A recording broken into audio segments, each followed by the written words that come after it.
Is this thing on? How do you fucking stream again? I don't remember how to do this shit, man. Hello and good morning. Welcome on in, everybody. Welcome on in. It's going to be a good one. It's going to be a good stream. It's going to be real good, man. You know, I thought to myself, I was like, you know, maybe we could do the Superman plot leaks rumors in a video, you know? Sometimes I like to put the spoilery stuff into a video. But I figured for today, man, fuck it. Let's roll. Let's go over the Superman leaks live on stream. I'll give you a live reaction as we get into them, as we break them all down and all that. And then, to be honest with you, there's a lot of other news too. So we've got Superman leaks, Spider-Man 4 leaks, including some bit from the cinematographer, and a crazy leak about Zendaya and Tom Holland. Oh, the drama. We'll get into it. We have I have written down here Matt Reeves versus James Gunn. There looks like there's some more static there. No Taika Waititi Akira. I want to touch on that. James Bond casting. I want to touch on that. Sony ends all Spider-Man spin-off plans. What the fuck, bro? Even Noel? They're not even doing Noel. Oh, it's that we're doing that music thing again. Okay. Yep. No worries, guys. I don't know why it does that. I have no idea why it does that every once in a while. Every once in a while, it like brings in that loud music. Sorry. Okay, I'm real sorry about it. Okay, but the interdimensional elves come in and they fuck with the tower. I don't know what to tell you. What's your NBA top 5? What the hell kind of question is that? What's your NBA top 5? All right, that's going to be all for the stream today, guys. So, you know, I need a couple more days off, you know? It's been nice. I had a great weekend. But here's my NBA top 5 is no more stream. See you later. That's my NBA top 5. We talk about MMA. What is basketball too much? I mean, to be honest with you, I'm not really into basketball like that, so I don't know. Yeah. Isn't the basketball season over? Didn't OKC win or whatever? What's your comic book top 5? Enough of the top 5 questions. I'm not doing it. Come on, guys. It's supposed to be a nice look. This is a nice little Monday stream to kind of just ease us into the week. To be honest with you, we have so much to go over today. It's fucking crazy. There's even Star Wars stuff. No, Kenobi, Season 2, Rakan and Empire teases. Sony ended all the Spider-Man plans. You guys didn't even react to that. A Fantastic Four Galactus leak that, like, nobody's talking about. That's, like, blowing my fucking mind that I have to talk about on stream today. And wasn't there something else that just popped up? I feel like there was another bit of news that literally just came out. But we'll get to it if we get to it. So it's going to be a big old stream. What's your top 5 of your top 5? Exactly. What's your Andor top 5? What? What's that? Luke Soka, 5 top 5 moments? Well, somebody was on top, that's for sure. Ow! Good morning, Josh. Hope you and the fam are doing well. Dude, we're doing so good. Let me just say, before we get into leaking all the Superman stuff and getting into all that, did you guys have a good weekend, man? Did you guys have a good weekend? I had an incredible weekend. The kids were with grandma. It was the first time both kids went with grandma. And my God, was that fantastic. That was awesome. So mom and dad got a little freedom this weekend. That was pretty cool. So had a nice weekend. Chilled, kicked it. I went to a good restaurant. Binged a bunch of cool shows and movies. We watched the UFC, did some painting some Warhammer. It was a good ass weekend, man.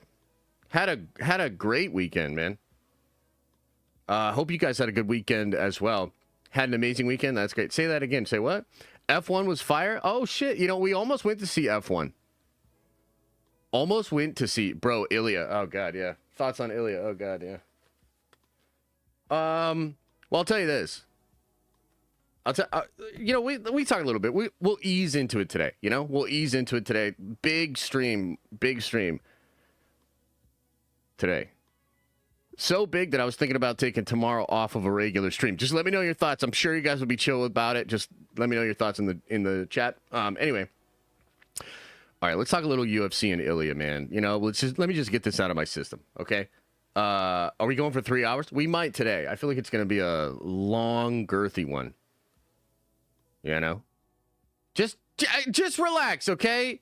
We'll talk more about tomorrow in a second, okay? Jeez.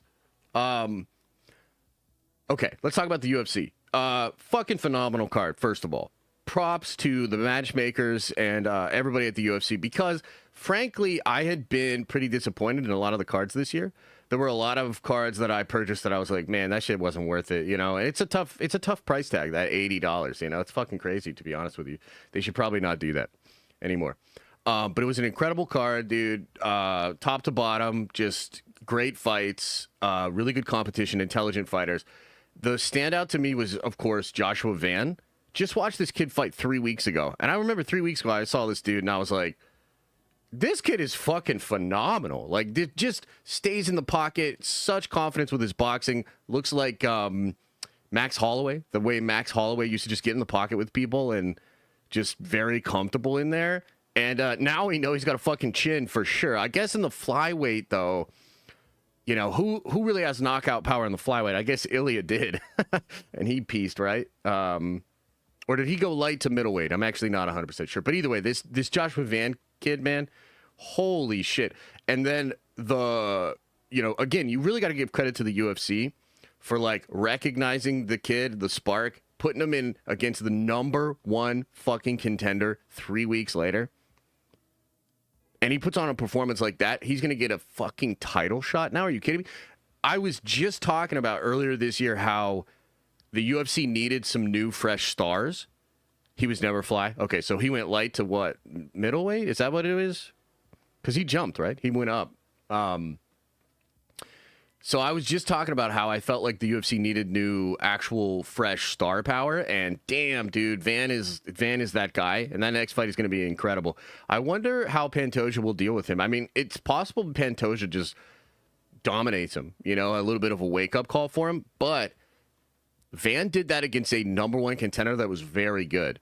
I mean, they literally did over 400 significant strikes between the two of them. It was one of the greatest fights I've ever seen. Like, that was fucking phenomenal. So that was the standout to me. As far as the Charles Oliveira Ilia fight, and I'll catch up on these super chats in just a second here, guys. Appreciate all the love. As far as that bout went, man, I mean, fuck. You know, I didn't even tweet about it that night. I waited until the next morning to tweet about it because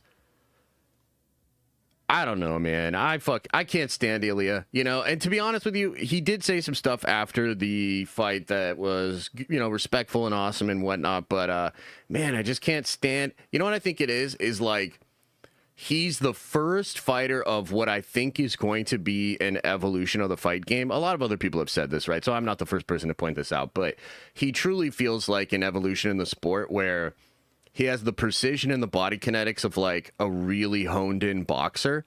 And it's unfortunate that a lot of the superstars from, like, the era that I really enjoyed over the past, you know, I guess you would say, like, 2 to 8 years or whatever, they're just sloppy fighters, man.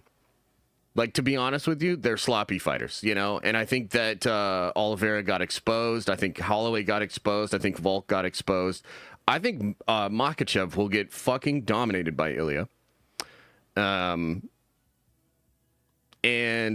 that's a shame. Believe it or not, I actually think Patty has maybe the best chance out of all of those guys against him. Just because Patty is very big, very strong. He walks around with all that weight on him. You know what I mean? He gets made fun of from it. But, dude, that's bone density that's, like, crazy. So, I don't know. We'll see. We'll see what happens there. I guess... yeah, I don't like Ilia, you know? I mean, like, I just don't like him. It's fun because I like rooting against him. I like watching him fight. But he's breaking hearts, dude. He's like the fucking Thanos of this game. He's frankly probably way better than any flyweight we've seen. And to be honest with you, he is probably better than most fighters we've seen in the UFC. Hate to say it, hate to say it, but he is that good. And I suppose it's good for the sport to have him in there. Another one of my problems with Ilia, though, is that I think he's going to bail. Like, I think he's going to run through a couple belts, bail on the sport, get into boxing. We'll see. You know what I mean? We'll see. But yeah, that's my take on it. That's my take on it. I mean, look, Charles went in, I've heard other people explain it, but like basically Charles just bull rushed in without much of a plan. There was no like I didn't really see strategy from Charles. I just saw like heart and belief. And it's like, man, like this guy's just too good for you. Like he's too sharp. He's too fast. He's like Batman, dude. Like it's crazy to watch him do what he does because he is legitimately like Batman in the precision and the fight IQ. So, yeah, that's my thoughts on that. All right, let me catch up on a couple soupies here, and then we'll start rolling here. Darth Snape, appreciate you, brother. Thanks for the cheers. Ilia Topuria is without a doubt a superstar, very much needed for the UFC right now. That's true. I mean, he is doing that. He is a big star, that's for sure. Saw something where there's going to be a year gap between the Surfer and Galactus comes to Earth. What's your thoughts on that?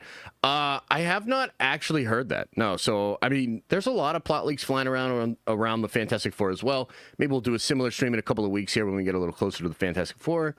Yeah, I don't recall that, actually, in leaks, but I've been kind of checked out on it.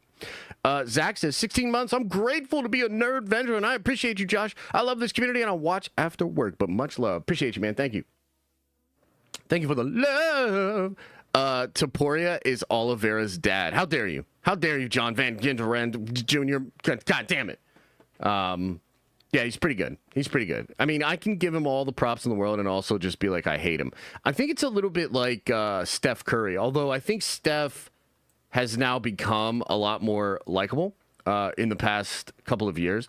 But there was a time where, like, dude, people just fucking hated Steph Curry. I mean, he's like a good-looking dude that could just fucking fade and drain, and it's so irritating. You know what I mean? Like, it's so irritating. That's kind of how I feel about Ilia. Noah, thank you for the gifted membership, brother. Appreciate you, man. Is YouTube doing the whole ads in everyone's channel now? I don't know what you mean by that, brother. I don't know what you mean by that. Josh is jealous? I don't even know if I'm jealous. I mean, I can't be a fighter like that. Why would I be jealous of him? I don't know that it's jealousy, man. It's just like, he's so fucking cocky, and yet he backs it up every time. Like, imagine if Jake Paul was, like, actually really good at boxing, and then he just smoked everybody. Like, wouldn't that make it even worse now? Oh, shit, it's got the ads that What? That is weird, huh? What's up with that? Everybody's got an ad now? Everybody's got an ad? What the hell? Bro, Steph Curry is handsome, and then you're... Wait, what? What? Josh, what? Brother. I don't know. I don't know what you're trying to say. Steph Curry's a good-looking guy. Went to Six Flags this weekend at Batman Leagues for going around while doing the ride. Just Josh. Wait, what? Man, y'all are wild. Y'all are so wild. You guys got all this pent-up fucking energy. You know? Chat's all rip-roaring, ready to go. No, he ain't. Well, Jesus fucking Christ, guys, okay? It's not like I'm picking the runway models for the next whatever the fuck they do. Okay? Just chill. Holy. Now, here's the question for you, chat. You can actually chime in on this one. Am I supposed to say at on everybody's shit now?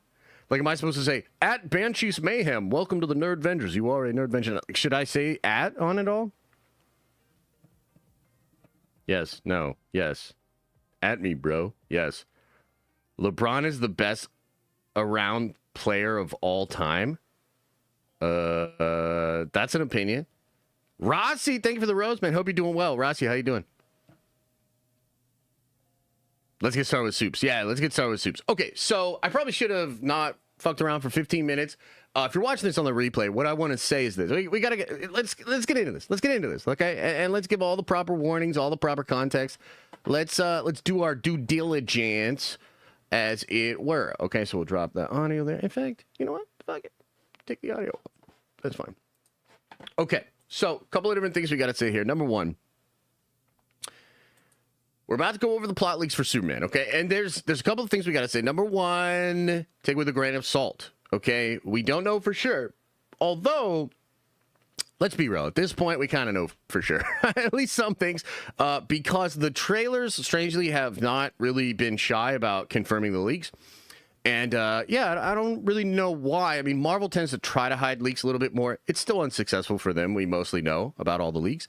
But at the same time, you know, different strokes, different folks. Guns, interestingly, came out a couple of weeks ago because, you know, they just had this screening with all of the, you know, shill access media motherfuckers. They're going to have the early fan screening next week, which I am going to. So there's going to be leaks, right? And Gunn, you know, he had this really interesting thing to say. I thought it was on point. He said, you know, all of the reveals in the film is not the film itself. Essentially, I'm paraphrasing. But, you know, the idea that the surprises, the reveals in the movie is all that there is to enjoy in the film is just nonsense. This movie in particular seems to be built in a way that it's spectacle. The flying, the action, dude, like, you got to see that. And no fucking little Reddit leak, 4chan leak thing is going to replace the experience of you sitting in a theater with a face full of popcorn as Superman does his thing on a big ass screen. So take it all with a grain of salt. Understand this is not replacing witnessing the movie. So what is this? Well, this is just having fun. This is calibrating our expectations, thinking about how we might feel about some of these reveals that are going to happen in the film. So that's all that it is. So I would say, number one, take it with a grain of salt. Number two, a lot of this is probably real, and we're going to confirm it by showing you things in the trailer that confirm it. And you're just not going to know how this hits you until you actually are in the movie theater. Okay, so that's a big thing for me. You know, somebody asked me on Twitter, because I said I was going to do the stream today. Somebody asked me, they were like, do you like it? Do you not like it? Like, what do you think of the leaks or whatever? And the truth is, some of it sounds really good. Some of it sounds really bad. And I have no idea how it's going to hit me until I actually get into the theater itself. But, you know, one of the reasons, guys, as we get into this a little bit, one of the reasons I even wanted to do this is I am seeing some really weird and shady things go down on the Reddits, okay? And mostly, I'm talking about this post right here, which I want to explain. And this is something that's been ongoing. So this was 3 months ago, but this continues to be a narrative that kind of pops up. And I think it's fake. I think it's people from the studio. So this was somebody trying to say that a person that supposedly watched Superman test screening contradicted the main leak, because there's been a lot of leaks going around, and talked about the movie as a whole. So this whole thing was a big effort to try to say that the established leaks that were out there were not real. And I was like, man, that is so interesting that you have that conversation going on. And I noticed that there are a lot of people on social media that are like, okay, but what really is the leaks? Are those established leaks real or not? So we're going to get into it, and we're going to go over this list of leaks that's been spread out for some time right now. But these are also all parts of the movie that seem to be confirmed from what you see in the trailers. And we're also going to discuss the post-credit scenes for the film, okay? So lots to get into here. And this also, it might not be the easiest thing to actually read. Let me see if I can get this to look a lot larger for you all here. Let's see how this goes. Okay, so first off, we'll start up here. And it says here, Superman is taken to the Fortress of Solitude to be healed by the robots that work there. Now, that's something we already know about, and obviously he's going to get his ass kicked in order to go there.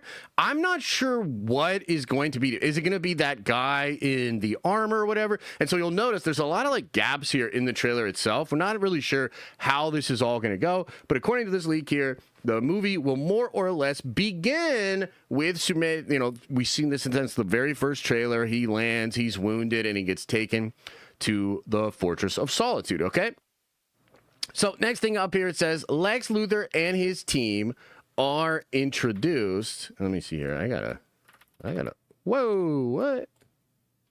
Okay, here we go. Yeah, sorry. This is going to be a little trickier than I thought, maybe, to get this all on here. On the edit, because I'll probably put this up on the main channel. On the edit, I'll have, like, the actual images and whatnot over the top of this. Okay, so it says here, Lex Luthor and his team are introduced. They hate Superman and devise a plan to eliminate him, involving a partnership with the government of a foreign nation to take over a smaller country. A political metaphor: Luthor equal Elon Musk, corrupted country equal Russia, smaller country equal Ukraine. So that's like one way to frame this. I don't know that I will even agree that that's exactly how it is being framed in the film.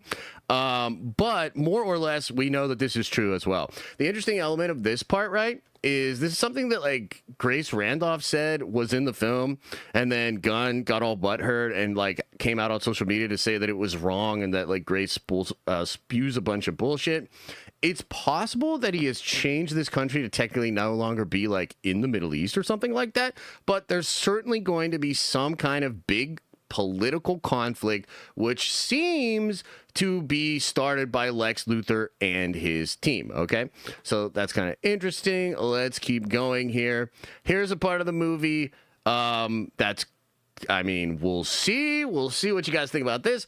At the Daily Planet, Jimmy Olsen believes as expected, but with a twist. Girls obsessively fawn over him, and he can't escape their attention. Now, this is going to come back up in a second because, I mean, look, on the one hand, this is like fine, like this is like whatever you want to do here. You know, you're doing a silly thing with Jimmy Olsen where everybody loves him or whatever. That's a funny bit. It is going to come back to play in the plot in a way that I actually don't really love. But this is, again, something that's been out there, leaked a lot. Jimmy Olsen is going to be, I don't know, like everybody's fawning over the Riz Master, Jimmy Olsen. What do you guys make of that, by the way? Just kind of curious, right? Because this was something we talked about as potentially happening before. Just curious what you guys think about that shit, okay? Let me get this over here. All right. So this gets into more of the meat of the plot here. Lois questions how Clark consistently gets interviews with Superman, creating some tension. Lois goes to her apartment at night and finds Clark there. It's revealed they've been secretly dating for 3 months, and she knows he's Superman. Their tension is all part of a cute role play thing at work. I kind of like this, you know, to be honest with you. I like this idea. It'll probably be established at the actual Daily Planet, and Lois will probably be pretending to be pretty harsh and abrasive maybe to Clark or something like that.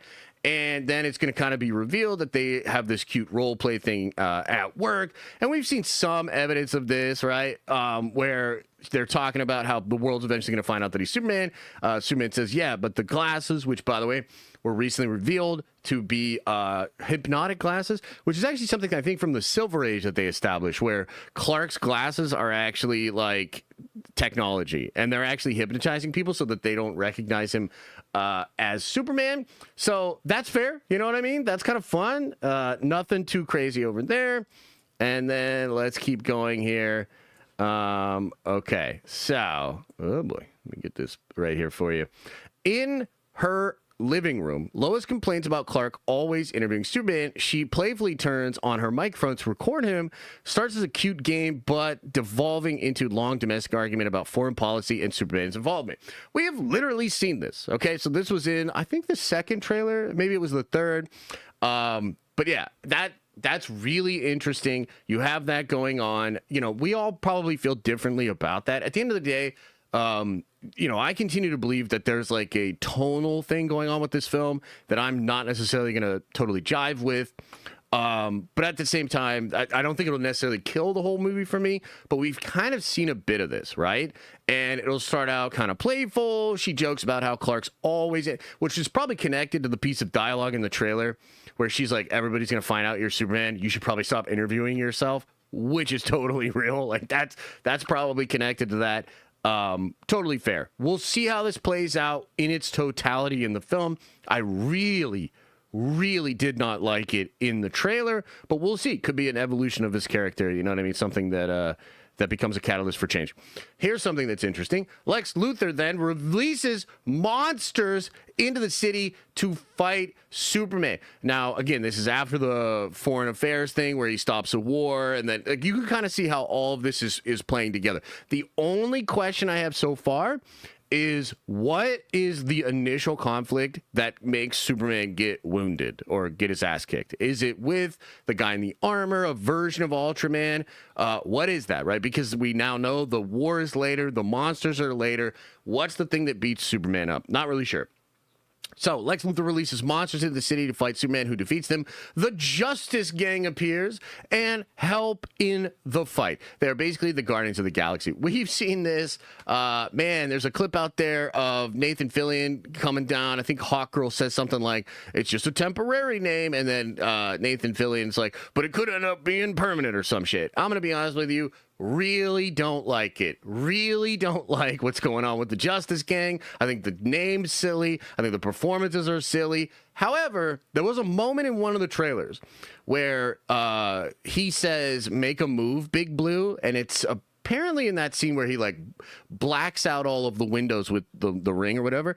That was cool. So it's not like every part of the performance of Guy Gardner and the Justice Gang is stuff that I don't like, but generally speaking, not really jiving with that whole thing. We'll see. You know what I mean? We'll see how it all plays out. The monster fight, I'm sure, will be epic. It looks a lot better in the more recent trailers. So let's keep going here, okay? Now, this is a major fucking spoiler. We have talked about this before, but it does appear to be confirmed. And I just want to remind you that it did seem like there was some effort on Reddit and certain social media to hide this fact, to obfuscate that this is real, to sort of try to present some alternate thing that's going on, okay? Now, again, major spoilers here, and we got to kind of break it down because I actually think it's going to be good. I think it's going to be good, and I've explained this before, but let's get into it. At one point, Luthor enters the Fortress of Solitude. We've seen that. He uncovers, or rather uncorrupts, Jor-El's message about Superman being sent to conquer the world. What? And broadcast them worldwide. The messages turn humanity against Superman, making him an outcast. Okay, now here is something really interesting that kind of proves this. Okay, this was in one of the most recent, it was either a social media spot or it was a 30-second TV spot. This is literally from the film, and it has up here on a billboard or on a big TV screen, Superman sent on mission to destroy us. Oh my God. Holy mother-loving, love of mothers on a Sunday morning. This is pretty wild. Chat, what's your reaction to this? Definitely want to know. I think this will be controversial, okay? And a couple of things about this, okay? So, you know, I'll sort of say the bad and then I'll say the good. This is obviously not original. It's not an original idea. This comes from Dragon Ball. This comes from Invincible. This literally comes from the Adventures of Superman animated series that just came out, okay? So not not really an original idea. You know, we've seen this before. However, I kind of like it. You know what I mean? Like, I kind of like it. I wonder how fans will feel about it. I think maybe the most controversial aspect is that Jor-El is now going to be retconned to be sort of villainous, okay? Which, by the way, chat, if you noticed, on Superman Day this year, Zack Snyder posted a quote, and it's the quote from Jor-El. You know that incredible speech that he has about they'll stumble, they will fall, but someday they will join you in the sun?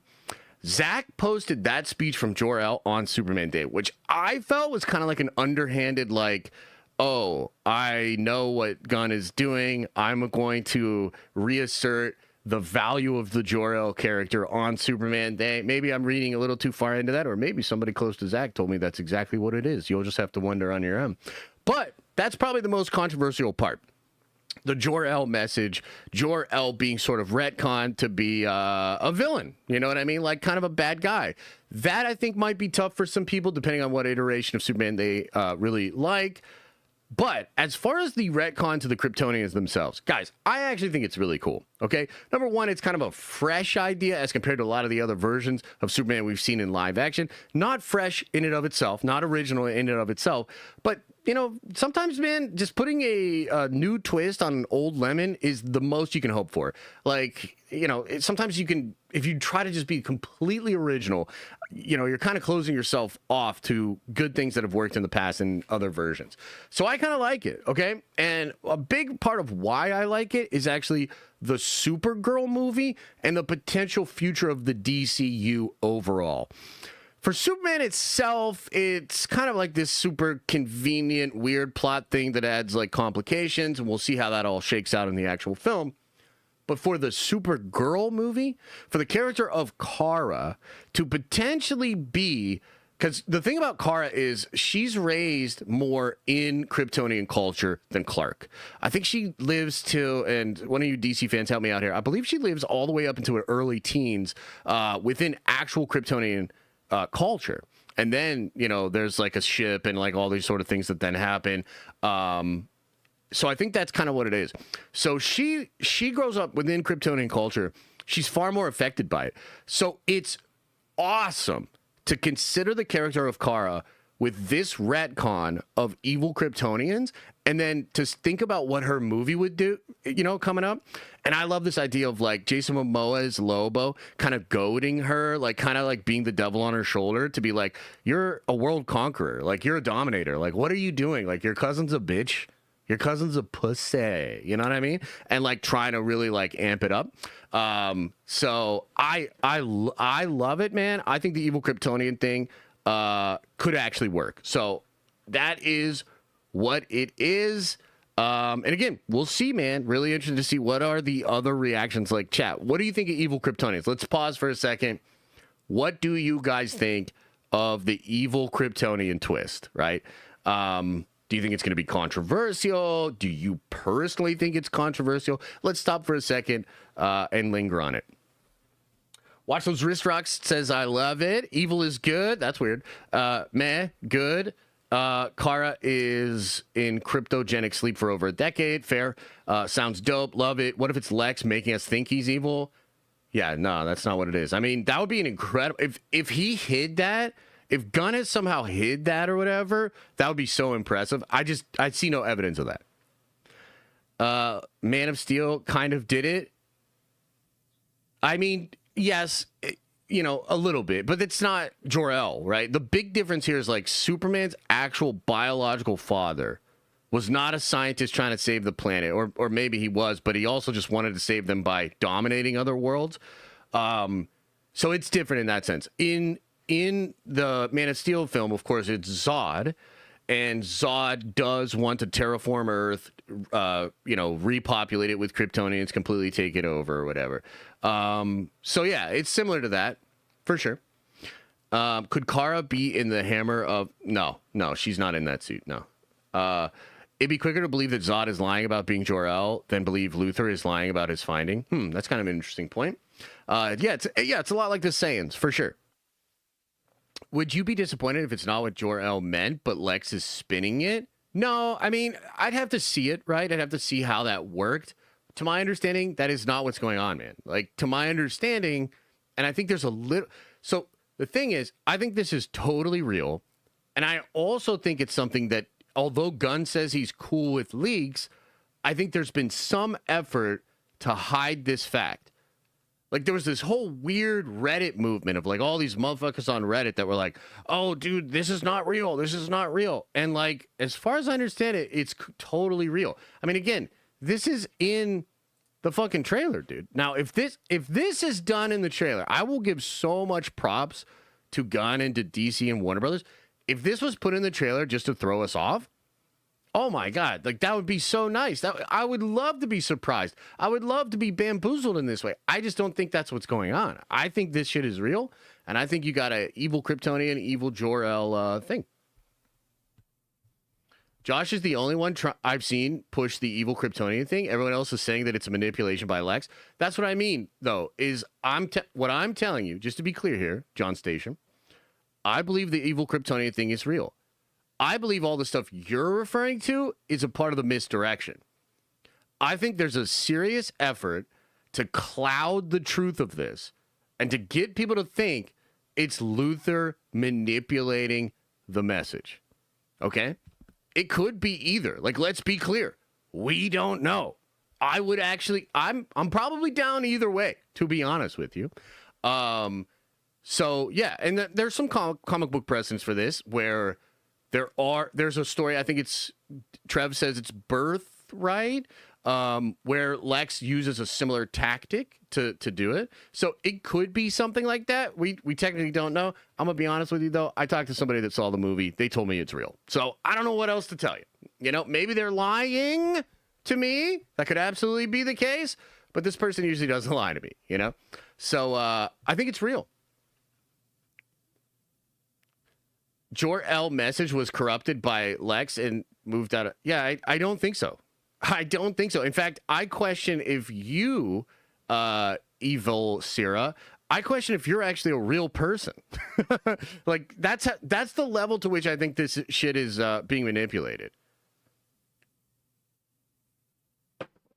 Like, deadass. Like, who are all these randos coming in to say, like, it's actually Lex manipulating it? You know what I mean? Like, where are you getting that from? Show me the breadcrumb trail that leads to that conclusion.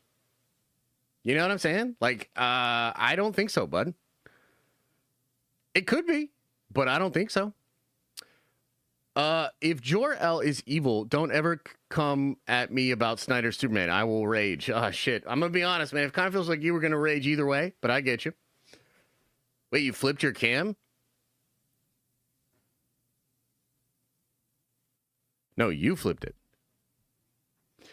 Most evidence suggests the leaks are true. I mean, guys, again, do you have eyes? Do you see this from the actual trailer? Like, explain. Hey, mister, I guess this would be explained by Luthor manipulating it. I guess that's fair. You know, now that I think about it, that's fair. The manipulation could be this thing. But I'm just telling you, like, I don't think so, man. I don't think so. All right, let's move on. Superman, shunned by the world, returns home to his family. Ooh, okay. I kind of like that. That's kind of a fun, nice thing. I think you could see this in the trailers, you know, with his mom and pop, and mom's like, I'll get your boots, and, you know, and stuff like that. Definitely feels like kind of one of those moments where the world rejects you and you just got to go home. I think that's cool. I think that's good messaging. Totally fine. Totally appropriate.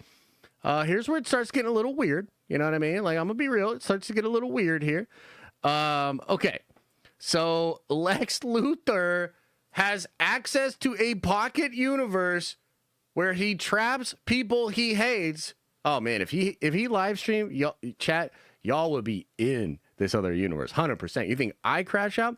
Lex Luthor would crash out and put you in a goddamn different universe, including ex-girlfriends, members of chat that he violently beats Crypto and takes him to this universe. Somehow Superman ends up trapped in there as well. This could, Chad, do you know how I think he gets trapped in there? How does he have a pocket universe? I think pocket universes are actually fairly common in DC. You know, I think if you think about the science fiction fantasy aspect of DC, I think that's something that a lot of different characters have. I believe Peacemaker, I know from clips, right? Peacemaker has a pocket dimension universe base kind of thing. Isn't that true? So, yeah. So Luthor has access to a pocket universe where he traps people he hates, including ex-girlfriends. He violently beats Crypto and takes him to the universe. Somehow, Superman ends up trapped in there too. So I'll tell you just from the leaks how I think this is going to go down. Or rather, from the trailers. I think what's happening is Superman's going to show up like he does in that one scene where he's like, where's the dog? You know? And then I think Luthor's going to reveal that water behind him is all kryptonite, and he weakens Superman, and then from there probably takes him into the pocket dimension thing, okay? Let's keep going because this shit is weird. Lois and the Justice Gang discover Superman's location in the pocket universe through Jimmy, who had been secretly sexting Luthor's girlfriend. God damn it, dude. He just has to be Gunn, you know? She's obsessed with Superman, and her provocative photos unintentionally reveal confidential data. Oh my God. You know, Gunn writes women so well. You know what I mean? Zack Snyder might have done a good job on like the story of Wonder Woman 1 and like Diana, and, you know, Sucker Punch is obviously like, you know, incredible female characters doing his thing. But don't sleep on Gunn. Making every one of them a dumb bimbo doing OnlyFans photos with Jimmy fucking Olsen. This is incredible Gunn level female character writing. This is beautiful. So buckle up for this shit. Lois and Justice Gang discover Superman's location in a pocket universe through Jimmy, who's been secretly sexting Luthor's girlfriend. She's obsessed with Superman, and her provocative photos unintentionally reveal confidential data. So, yeah, Jimmy getting it in, sexting Luthor's girlfriend. She's going to send him some lewds, which have like data in the background. I mean, I guess we'll see how it's handled, chat. You know, I don't love it. I definitely don't love it. She's hot, though. I guess it depends on the photos. God, now I'm sounding just like Gunn. Yeah, I don't know. I mean, what do you guys think? Can we pause on this for a second? Can we pause on this just for 1 second, chat? Like, what do we think of this? Like, come on. Like, to be honest, this is silly as fuck, right? Bro, if you were to tell me in 2015 that there would be a Superman movie with these plots, I'd cry. Yeah, well, you can cry right now because this shit's real if you want. Lois Lane is fine as hell in this, though. Yeah. Just got to see how it's executed. That's fair. That is absolutely fair. Got to see how it's executed. And to be honest with you, I struggle to see how it could be executed well. So I'm pretty interested to see how it's pulled off. You know what I mean? Like, I am fascinated by this plot. Like, I'm fascinated by this. Like, do you guys think when Gunn came up with this, he was like, like a happy little schoolgirl? Because this seems like something that somebody should have probably said, yeah, I don't know about that. You know what I mean? Like, I don't know about that, James. Well, he doesn't drink or do drugs, actually. That's what he says anyway. So he's completely sober. So it couldn't have been a blinker thought. You know?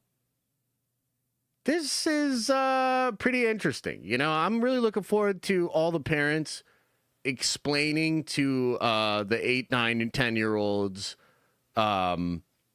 So Jimmy was doing what with that lady? You know what I mean? That's going to be great. That'll be interesting. I guess we got to see. We got to see how it's handled. But I absolutely hate it. I think it is so stupid, so silly. But yeah, we'll see. Okay, let's keep going. So after that, Superman eventually escapes the pocket universe by flying through a pixelated lava, which looks like Minecraft. Guys, chicken jockey, anyone? Chicken jockey, anyone? I mean, look, Minecraft did make almost $1 billion. Okay? Minecraft did make almost $1 billion. Maybe let him cook here. You know? Like, he wants to fly through a chicken jockey pixelated lava universe thing after Jimmy and his dick pics get the secret location of Luthor's place. Yeah, this is fine. You know what I mean? Like, this is fine. This is gonna be peak. Okay, let's keep going. Let's keep going here. There's more. Superman saves some people and fights the foreign army, earning forgiveness from others. So wait a minute. I thought that happened up here.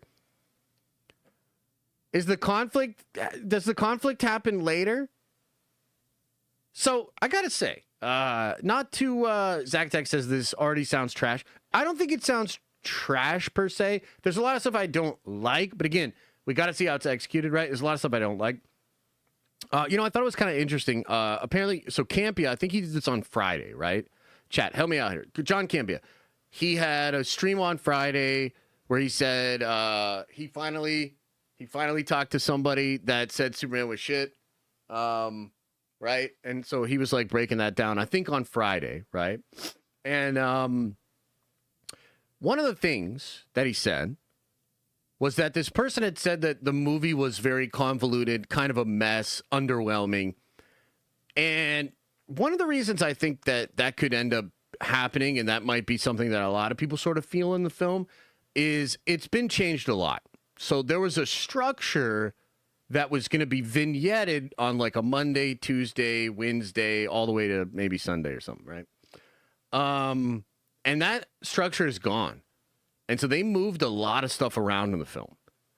And I think there's always a danger there when you have like one narrative structure and then you're like, oh, actually, I want to now change it and make it just like a cohesive, straight through line narrative.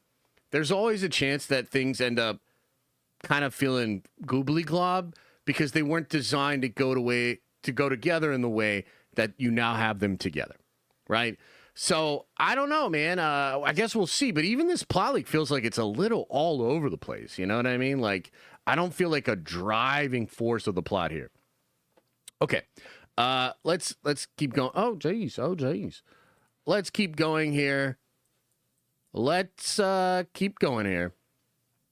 The best action scene, as good as the hallway scene from Guardians of the Galaxy Volume 3, involves Mr. Terrific.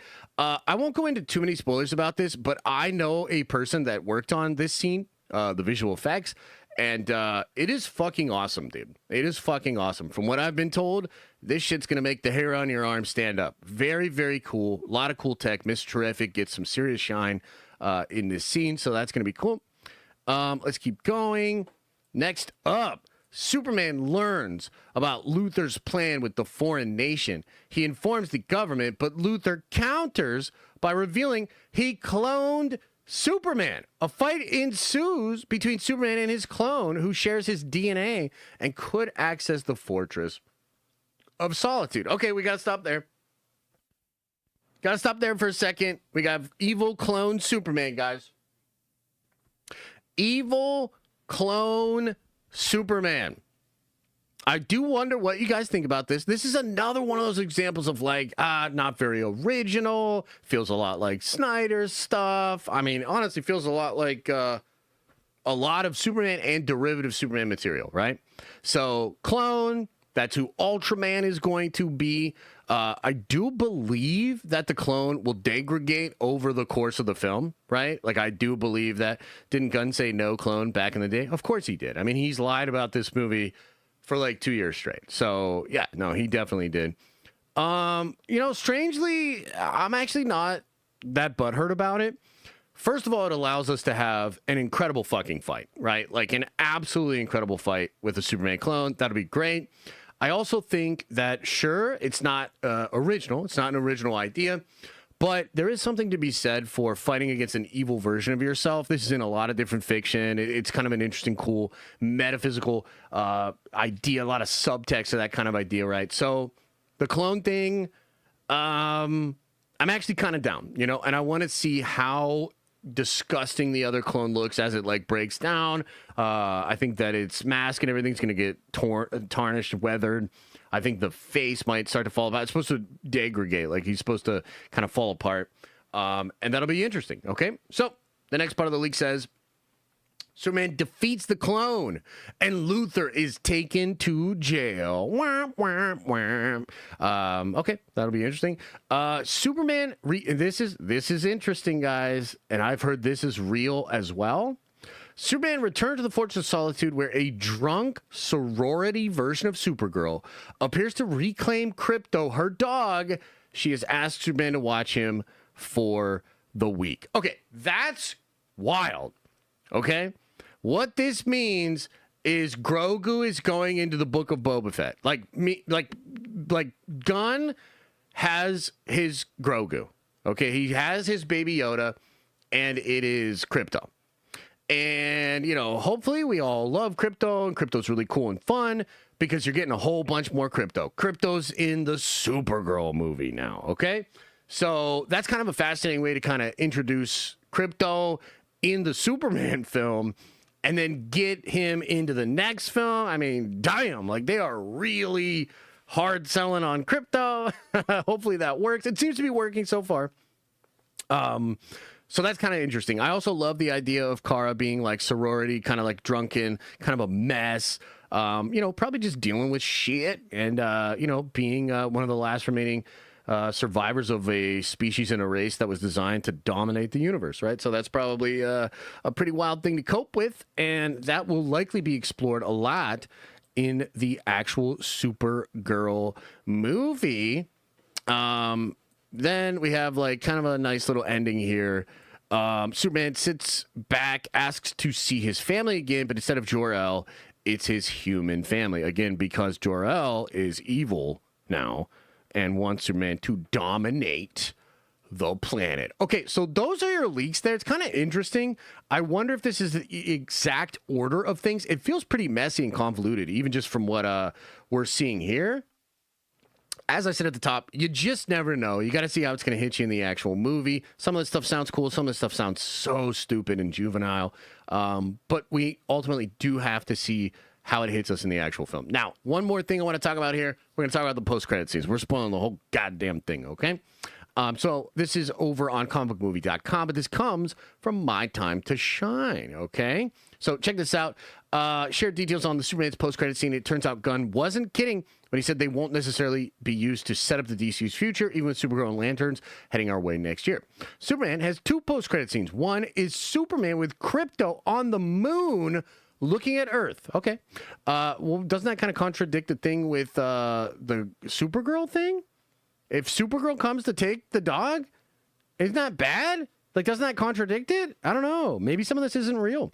The second is Superman and Mr. Terrific looking at a giant crack in a massive building because the ground split in half during the final battle, and Soup says it's crooked, and Terrific gets all annoyed and walks away and kicks a rock. It's a funny scene. So, not too much going on in either of those scenes, actually. I suppose Superman could just be taking Krypto on a walk. That's why he could be on the moon. Maybe he's just taking the dog on a walk, and he's up on the moon in that regard. So those are the two post-credit scenes. Not really much doing there, right? Not really much doing there. But overall, chat, there you go. That's the full leaks. That's about what we know about Superman so far.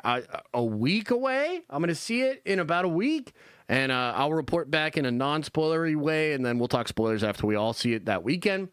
But yeah, that's it. So want to know, and goddamn, that was like 40 minutes. Holy shit. Definitely want to know, guys, what do you think about that? Do you have any questions, comments, concerns? Let's talk about that a little bit, and then we'll get into some other stuff, because there's a lot of news today. A lot of stuff I want to get into. Flop, flop, flop. I don't know. I think it'll probably do all right. Cue the forced hate. Maybe from some people. It's okay. Some of it sounds really cool. Some of it's like, what the fuck? The plot leak is not real. Oh, it's real. I mean, sure, we don't know for sure. It's real, though.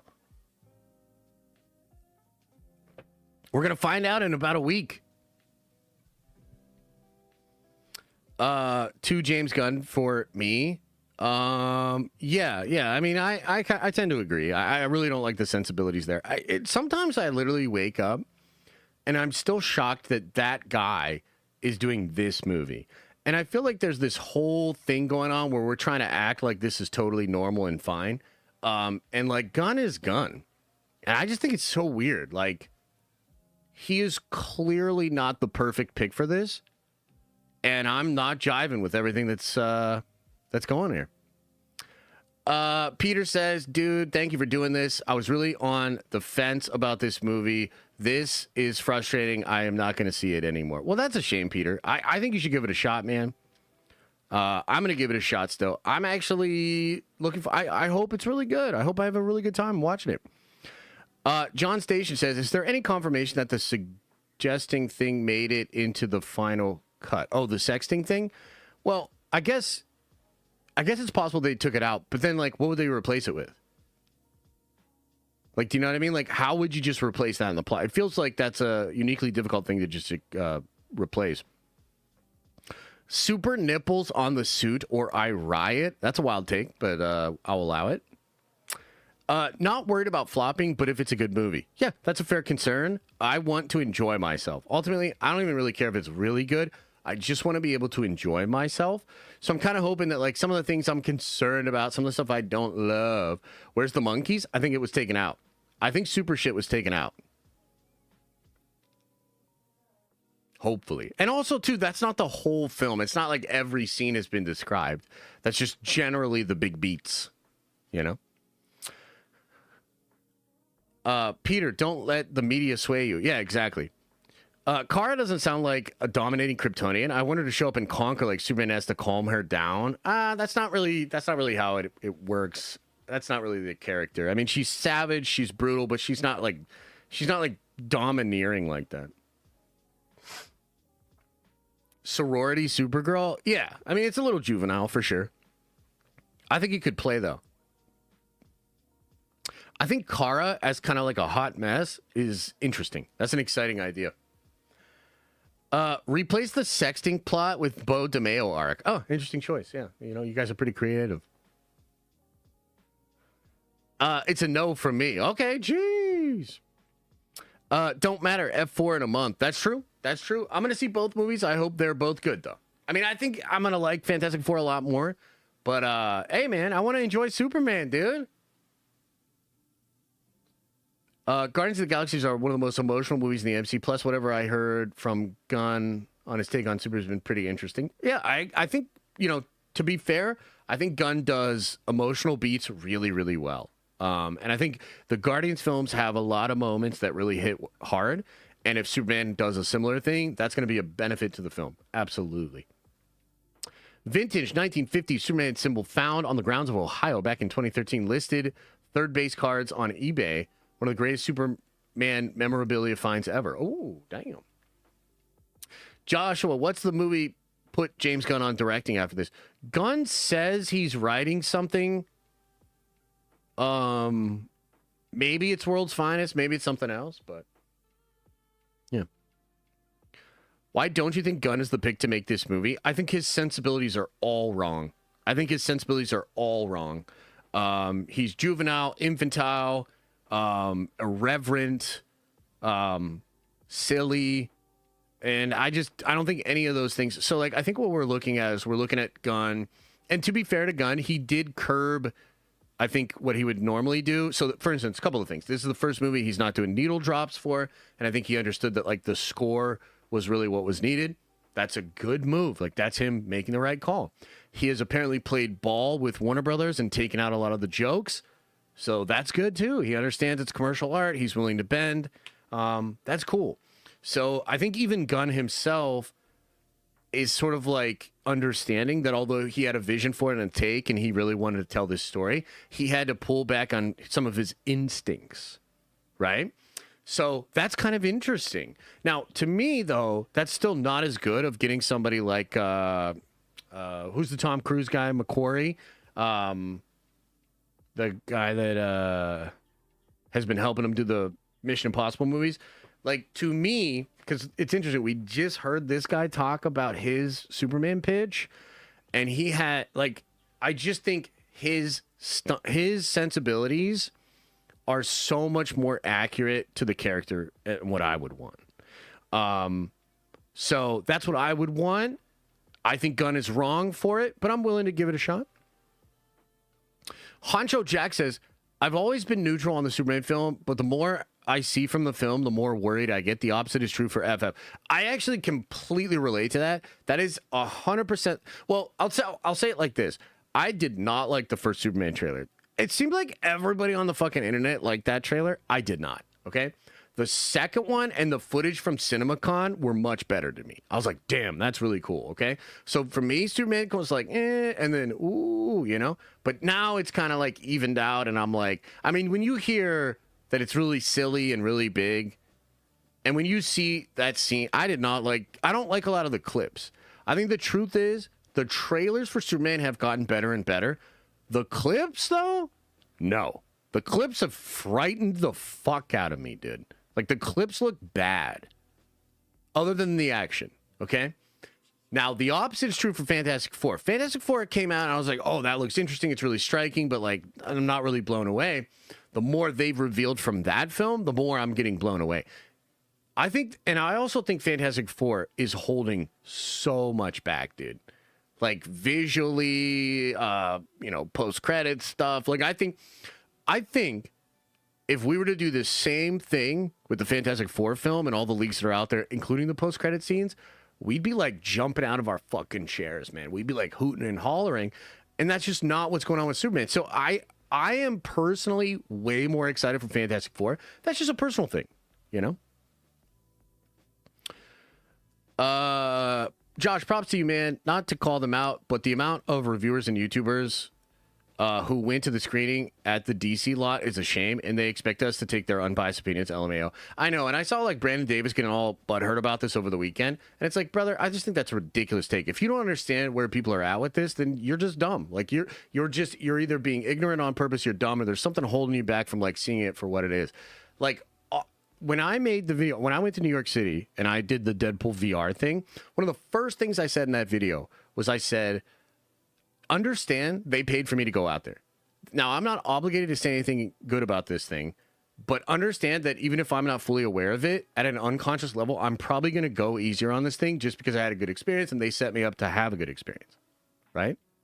So if at the very least, you cannot recognize that getting treated in a certain way to have access sets you up, at least from a perception of being biased, then you're just intellectually dishonest or you're very, very stupid. It's just one of those two, right?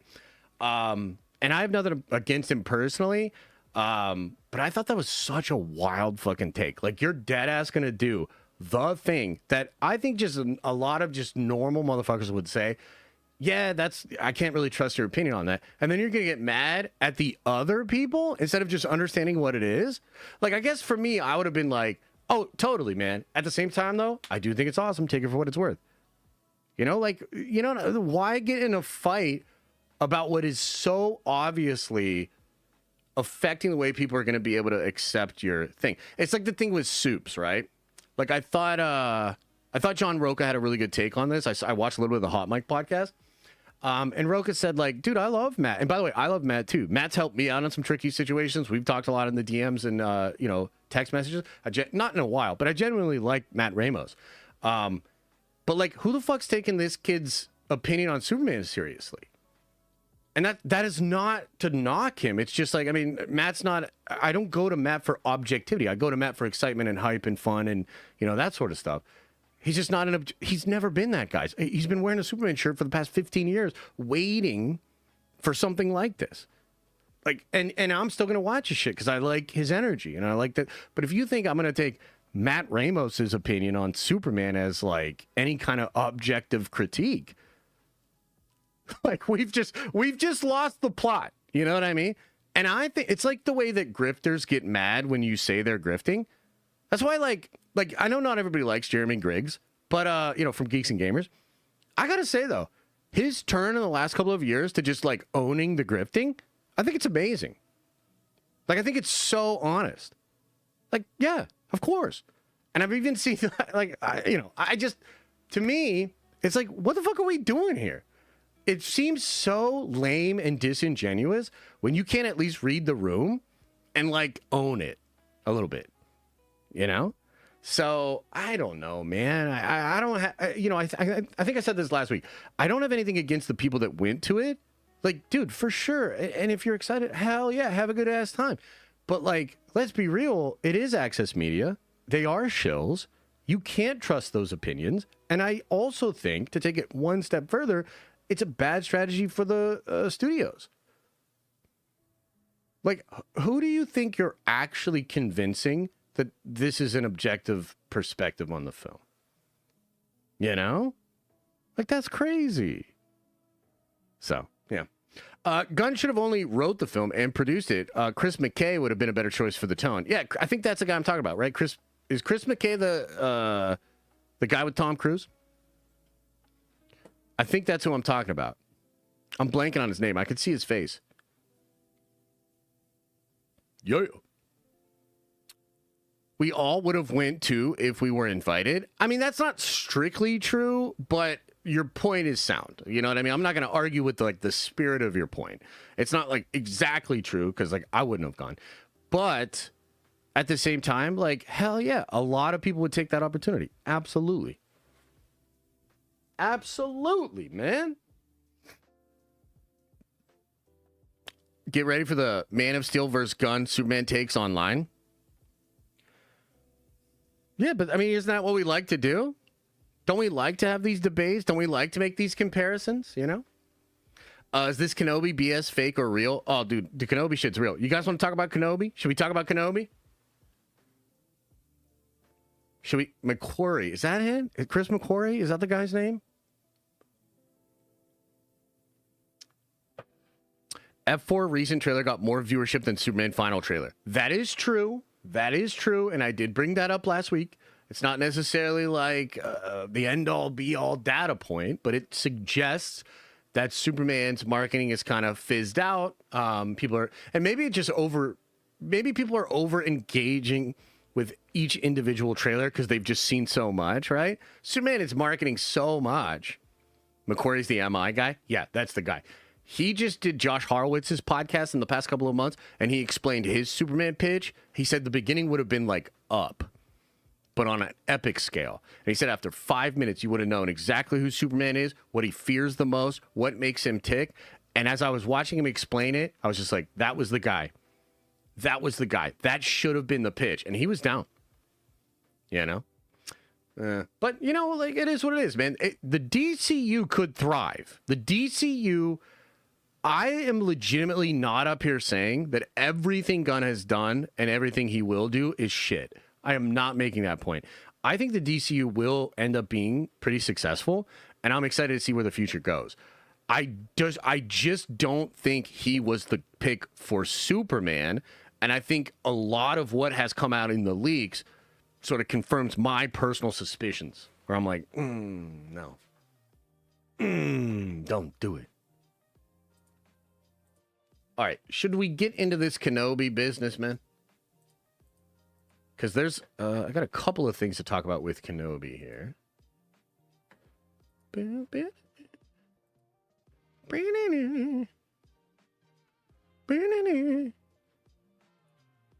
right, let me find this shit.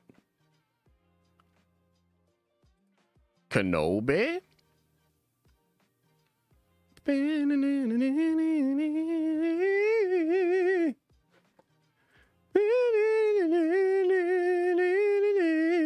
Oh, hey, by the way, just a small little side note here that's like really cool. This morning I was I'm bringing on a couple more editors onto the team or whatever, and Chris McKay did the Lego movie, Lego Batman. Dude, he'd be good too, though. He'd be good too. So I was reaching out to some editors and whatnot this morning, and I was sharing some links for videos just to kind of get them to see the different styles of videos I make and everything. The Warhammer Explained video, you know, my big old Warhammer video. Show you this. This thing hit over 1 million views. I can't fucking believe it. I was actually trying to have the other videos ready to go once this thing hit 1 million. Because I was like, oh, dude, we got 1 million views. Here's some new videos. But it hit 1 million faster than I thought. So I was like, oh, shit, okay. So I'll probably make a community post on this, but on that channel. Because this channel's coming back, man. Look at some of these videos. Oh, well. Look at some of these videos we're cooking, man. I have scripts written for all these things. Oh, man, I can't wait. So, yeah, Warhammer channel. The video hit 1 million. It's pretty cool. Okay. Shall we talk Kenobi? Let's talk Kenobi, guys. And also, it's not just Kenobi, because I also want to talk about, like, potentially the future of Star Wars, some of the things that are going on here, okay? So, hello there. This is a little shocking. Obi-Wan Kenobi Season 2 gets major update 3 years after Season 1 ended. Years after Obi-Wan Kenobi's run on Disney+, there may be news on whether the show will get more episodes. Obi-Wan Kenobi just got its first potential major update over 3 years after its first season came to an end on Disney Plus. Coming into Star Wars' third live-action series developed exclusively for Disney Plus, Obi-Wan Kenobi gave fans a nostalgic look at the franchise's most famous legacy characters. It also sucked balls. While Kenobi's future has been in question marks since then, there may be hope that Star Wars will revisit him again. The new rumor indicated that a second season of Obi-Wan Kenobi is now in development for Lucasfilm. Obi-Wan was originally billed as a limited series for Lucasfilm, giving star Ewan McGregor another chance to portray the character he made famous in the Star Wars prequel trilogy. However, that status may be in line to change, with Lucasfilm Star Wars hoping to bring another massive hit to Disney Plus. While the rumor was shared by Pooper Scooper Daniel RPK, he gave no signs of when Obi-Wan Kenobi's second season could go into production or when it would be released on Disney Plus.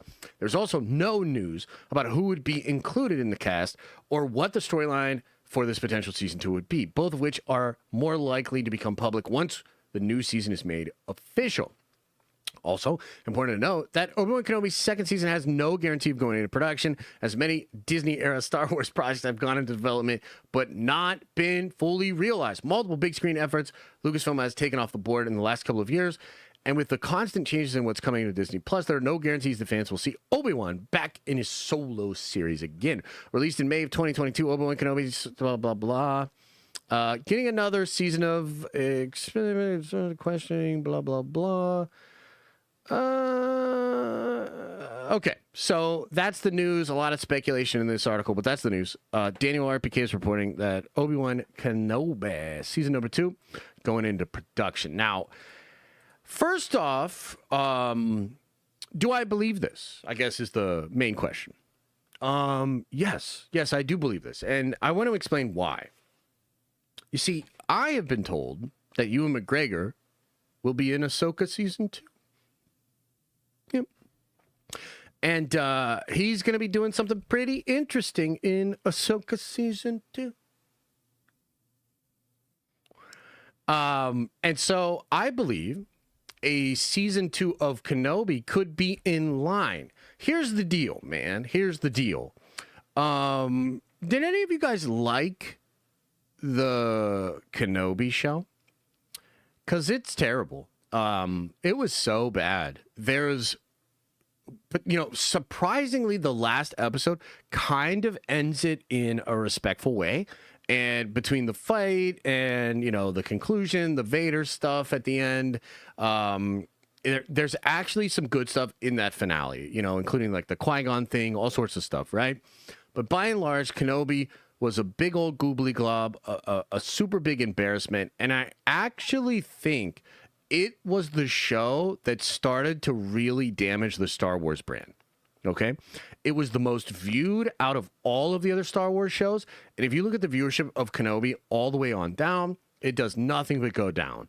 And I thought Book of Boba Fett was hurt by this. I think all the other Star Wars shows were hurt by this because when you have the two biggest characters, right, coming back from the prequel era, they're coming back, and then you just wedge the Reva thing in there. It's such a stupid, brainless Kathleen Kennedy optics thing to do. I thought it was absolutely fucking terrible. She took away the shine of these two characters. There's no reason for her to be there. When you make a Kenobi show about these two characters, it should be a vehicle to explore those two characters and not a vehicle to create another commercially viable female character that you think you can merchandise. And make no mistake, that is exactly what happened in Kenobi, and it was mindless, brainless, and ineffective, right? It was just really, really fucking bad. Now, having said that, the Reva character herself could have actually been implemented in the show in a much better way. Remember that this show was originally a movie, and the guy that wrote that movie was originally writing a trilogy of movies, and I think his name was Warren Beatty. Now, this guy, when he goes on to talk about the Reva character, it's totally different than what they actually end up doing in the show, because I think what happened was that one brainless, stupid TV writer guy that came in. Oh, was Stuart the bad guy or the good guy? Stuart Beatty might be the guy that was a problem. I don't remember which one was the problem. But anyway, There was a much better idea for that character, and then the TV guy just made her completely derivative.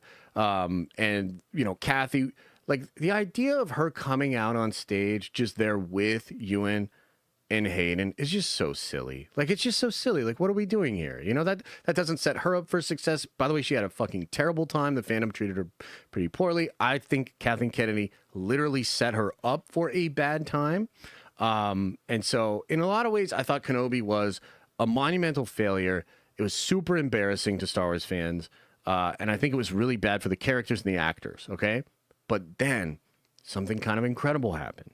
And what I'm talking about is Ahsoka Season 2, or Ahsoka Season 1. Now, obviously, I like Ahsoka Season 1. The ending was pretty bad, but I still like it overall. But that Episode 5, when Hayden officially returned to Star Wars canon, was amazing. And it was huge. It blew up on social media. And what we came to find out was that Dave brings Hayden into Ahsoka in a way to make up for what happened in Kenobi. And the interpretation, the presentation of Anakin Skywalker in Ahsoka was so much better than what it was in the Kenobi show. And there was a lot more collaboration between Hayden and Dave. And he just had like an environment of people that like truly understood the character, gave him a lot of shine. So let me just say this explicitly. You might not like Ahsoka. You must recognize, or otherwise I think you're being bad faith, that Ahsoka did a lot more for the character of Anakin than the actual Kenobi show. I think that's a completely fair take. I think that's just like obvious, right? Now, going back to Ahsoka Season 2, Hayden Christensen is going to be in Ahsoka Season 2. I think he's going to be, or rather, Ewan McGregor is going to be in Ahsoka Season 2. And I think that's great. I would expect this is connected to Abeloth, Force Ghost, Cosmic Force, really trippy, crazy ideas that Dave wants to play around with in Ahsoka Season 2, because they're going ham on the Jedi, the Ones, Abeloth, all that sort of stuff. From what I understand, they're going hard on that. And Obi-Wan being there in some way is fascinating. Okay, so you can already see that you're getting a little bit of the same way that Hayden got sort of more gusto, more proper build-up, actual respect to the character in Ahsoka. You're going to get that in Ahsoka Season 2 with Kenobi. But I gotta say, if they really, really want to do justice for these characters, I do think you need another season of Kenobi. But it needs to be so completely different, okay? And look, couple of really interesting things going on here. We are at a place now where Kathy's kind of on the way out, right? Dave is obviously CCO. A lot of all of the stuff I just described happens partially because Dave is the showrunner, but it also happens because he is CCO. So Dave can now come into a meeting with all the executives and explain that from his perspective as CCO, certain things you would call assets. They're like Kenobi's a character, he's an asset to the company. Anakin's an asset to the company. These things need to put on the shelf in the right way so that they continue to bring value in for Lucasfilm and Disney. So he can actually make a business argument as to why these characters need to come back and be put on a better shelf. He can actually make a business argument as to why you need a second season of Kenobi, okay? And from there, obviously, the question would be, well, what would a second season of Kenobi be like? He's obviously on Tatooine. It would be so weird if he just left Tatooine again. I mean, I suppose he could, right? But highly unlikely that he would just leave Tatooine again after finally, ending the threat, making sure that Luke was okay and watching over him, right? So it's probably unlikely that that would be happening. But I want you to consider the ending of the Kenobi show, and I want you to consider the rumors I'm telling you about Ahsoka Season 2. The last thing that happens in the Kenobi show to the Kenobi character is that he is finally actually talking to Qui-Gon. Qui-Gon Jinn, his former master, is there in Force Ghost form, by the way, which is not, that's a retcon. That was not what happened in the old Star Wars lore, right? Qui-Gon could never fully materialize other than on the planet with those godlike entities that Yoda messes with at the very end of the Clone Wars series before it got brought back by Disney. Qui-Gon was never able to manifest in any Force Ghost form. He could speak, but he could never form. So that's kind of interesting in and of itself. Why was he in Force Ghost form at the end of that series? That's kind of interesting. Okay. And on Mortis. Yes. So quite interesting that that's what's going on. Well, if you consider what is a Force Ghost, by the way? You know what I mean? Like, what is a Force Ghost, right? Well, a Force Ghost is a Jedi whose consciousness is able to return from death. Okay? Now, in the old lore, which I'm not sure how much this has been retconned, in the old lore, Qui-Gon is taught this by a shaman of the wills, not a Jedi. Okay? So Qui-Gon is taught this by a shaman of the wills. Who the wills? Well, the wills were cosmic entities far beyond anything we've currently seen in the Star Wars universe or galaxy. They might be those Force priestesses from the end of Clone Wars with Yoda. And the shaman of the wills are people that we have seen in Star Wars in Rogue One. So in Rogue One, the two characters, Don Yen and the other dude, the two Asian characters that they find on Jeddah, those are former shaman of the will. So they didn't study the Jedi code; they studied the shaman of the will. And from what I understand, it's just like a different interpretation. It's almost like different martial artists. And the way that martial artists like interpret combat and have different systems of belief, maybe meridians of energy on the body, et cetera, right? So you end the show with Kenobi exploring the nature of the Force with his former master, who has returned from death due to his teaching from a shaman of the will. And that's the last thing you get.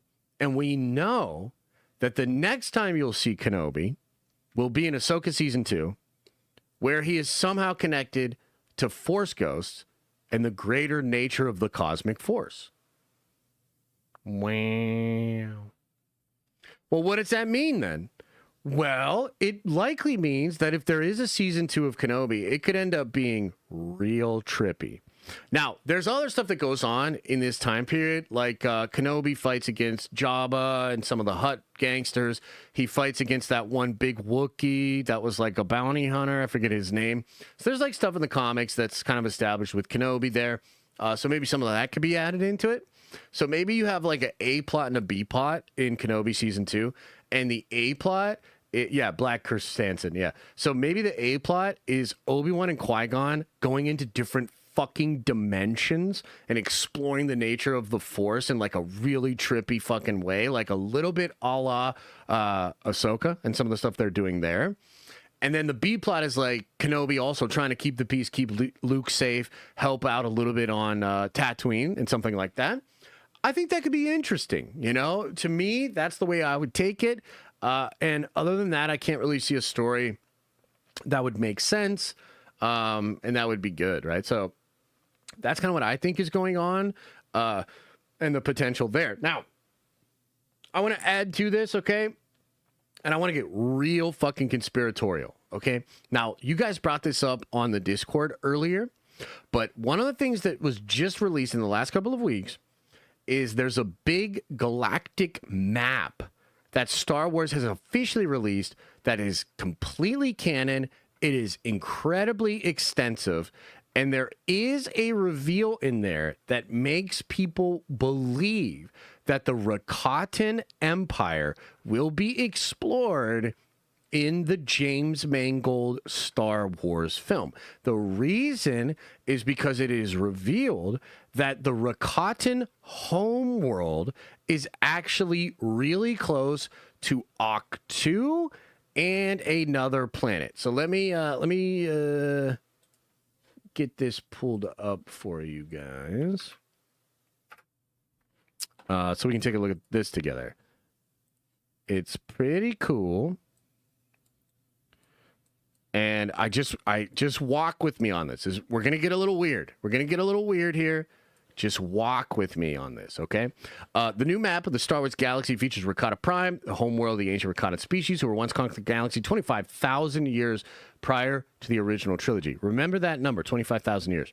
Rakata Prime is located very close to Jedha and Ahch-To, two planets we've seen in the new movies. James Mangold's Dawn of the Jedi movie, which will depict the beginning of the Jedi Order, will likely feature Ahch-To and takes place 25,000 years ago. It seems more and more likely we'll get the Rakata in the Dawn of the Jedi. Now, a couple other things I want to say here. Number one, we did get the Rakata Easter egg in Andor. I haven't watched Andor, but somebody pointed that out to me. I saw the clip. I was like, oh, that's pretty cool. Tony Gilroy admitted that was not him. Probably was Dave. Okay? Now, keep walking with me. Keep walking with me here, okay? A couple of years ago at Star Wars Celebration, Disney came out and actually surprised me. They actually had a plan for Star Wars movies. I didn't think they would. And the three movies they talked about were the Rey movie, the New Jedi Order with Charmaine Obid-Chinoy. Then you had the Dave Filoni movie, which was rumored to be like an Heir to the Empire kind of thing. And then you had this film here with James Mangold, which was going to go 25,000 years ago, and it was going to establish the beginning of the Jedi, okay? But if you remember, a lot of the language they had then, and a lot of what they kept saying in like the interviews and stuff, was that all three of these films would be actually connected to the Jedi. And so you'd go back 25,000 years, you'd get the first Jedi, like what was that like? Then you'd get how the new Jedi Order was going to be developed and how that was going to work. And then you were going to get a little bit of what the Force and the Jedi was happening before we get into the sequel trilogy. Now, this was right when Dave, as CCO, was like really getting cooking. And so I would imagine he had a lot to do with establishing this plan. And I think that's why he puts the Easter egg into Andor. And what else do we know? We know that he was actually cooking shit with Abeloth and potentially with the Rakatan Empire as well in Ahsoka. Now, that hasn't been hard confirmed. That could get confirmed in Ahsoka Season 2. Like, for instance, I thought the Purrgil could have actually been a Rakatan spy ship. And they actually look very similar. There's some sketches that Filoni did like 10 years ago where he's talking about the scout ships for the Rakatan Empire, and they actually look a lot like the Purrgil. Okay, now that's never been confirmed, but we'd have to see. But what I would suggest to you is this. What I would suggest to you is about 3 years ago, Dave, as CCO, starts cooking this plan for the future of Star Wars. And I think one of the things he wanted to do was recontextualize the Force and the Jedi. And a great way to do that would be to tackle that exact idea in 3 separate time periods and kind of loosely bring them all together. Okay. Oh, yeah. The Vong. Sorry. You're right. You're right. That was the Vong. You're right. So when I think of Dave's sort of grand ideas, how a lot of these projects were put together, the different ideas that they were looking to explore, I think it's quite interesting that Ahsoka Season 2 seems to be exploring Force Ghost, Kenobi. I've heard Qui-Gon Jinn is in that thing. Like, dude, that's going to get pretty crazy. Then you consider this potential Season 2 of Kenobi as Dave is getting more and more power and kind of like, you know, forging out what the future of this whole thing would look like. I think what he's going to do is establish Abeloth and potentially the Ones as this thing that destroyed the Rakatan Empire, fucking threw off all the balance in the galaxy. The true enemy of the Jedi has kind of always been Abeloth, who may have been manipulating all of the events of all of the things that we've witnessed. And that means that whatever they do next, which is like, please God, don't let it be Rey. Like, let's just move on to other characters or whatever. But whatever they do next could be treated as something like a consolidation of all the conflict that has ever happened in the entire Star Wars galaxy from the beginning of time till now. And that's really fucking cool, dude. Like, that's a cool idea. So I don't know. I mean, there's just a little bit. I mean, by and large, what we know for sure is they're thinking about Kenobi too. I know that Kenobi's probably going to be in Ahsoka season 2. That implies to me that they're doing something that they're cooking, which could be expanded on in Kenobi. You start to see how Dave has sort of set all this stuff up. I truly think he was probably the person that came up with the mastermind idea to do 3 different time periods, hook it all into some big galactic conflict with the dark side and the light side. And Abeloth is a perfect embodiment of that evil. Like this totally twisted eldritch, you know, horrifically powerful, but also kind of fucking hot baddie. So I don't know, chat. I mean, you tell me, but I think there could be some serious fucking cooking going on here. I mean, maybe it's just fanboy dreaming a little bit here, but I'm telling you, man, I start to see these little pieces here and there, and I'm like, bruh, they're cooking. You know what I mean? They're cooking, and this could actually end up being pretty cool. Can you imagine if we get a Kenobi season 2 that we all actually get excited for? I feel like that would be such a win.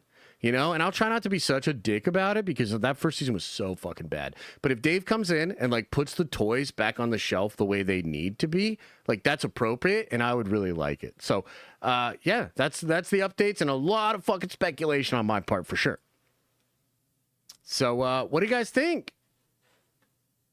What do you think? Way too crazy? Am I fanboy dreaming so hard? Is it too crazy? How much fanboy dreaming is that? It's probably a lot. I think yes. Yes. Wouldn't that be fire, bro? Like, what if they actually fix this shit? That would be crazy. Yeah, we definitely haven't been excited about a Lucasfilm concept and been completely shattered with disappointment. Fair? The Rakatan Empire stuff was also reinforced in Andor season 2 when Luthen. Oh, cool. Yeah, so you could see it. Interesting. Too little, too late. Maybe for some people. Yeah. Maybe for some people. I mean, I would say that Star Wars has kind of surprised me with its resilience. I mean, I'm super butthurt on Star Wars. I don't really like it anymore. But there's some signs, man. There's some signs that like Star Wars might not be as cooked as we thought. I thought the Revenge of the Sith breaking records. I mean, like, bro, come on. Like, Revenge of the Sith going into theaters, breaking records. Andor getting #1 on Nielsen charts. Like, there are some signs that like it might not be as cooked as we thought. I don't know. We'll see. The Den of Coherence? Just kidding, Josh. I don't even know what that means. You weren't very coherent in your comment. Hooray for Andor. Didn't get my popcorn bucket for Revenge of the Sith, and I'm mad. Oh, I got all my shit, brother. I got all my shit. And you know what's really cool about the Revenge of the Sith popcorn bucket? Inside, you look at it from the top down, it's got an Imperial insignia. It looks so good. Dude, I'm not trying to like make you cry, but like, I'm so glad I got one and I'm not you.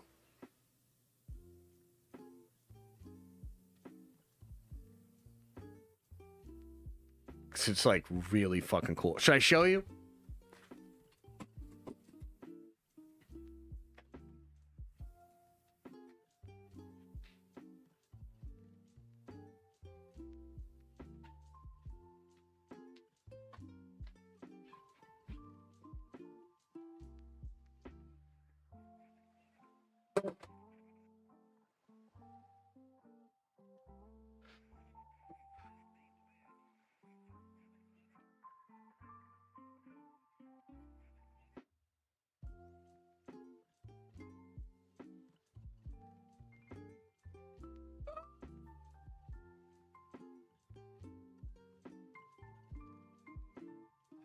It's really cool.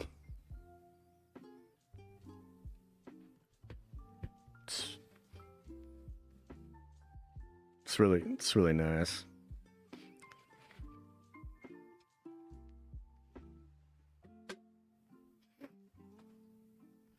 Hey, don't say that, Trev. The cup is sick too. I know. Should I go get the cup? No, I'm just kidding. We'll leave it there. You're making that thing look like a cup? What are you talking about? The fuck you talking about, bruh? Did you get any of the Fantastic Four promo cereal Pop-Tarts pizza? No, I didn't. But I'm going to get that Galactus popcorn bucket. Believe that. Believe that. All right, what else? What else do we have today? Let's see here. Superman leaks. We did it. We haven't talked about Spider-Man 4 leaks.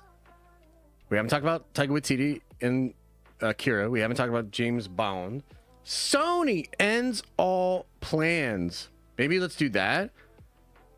Let's do that. Then let's do that.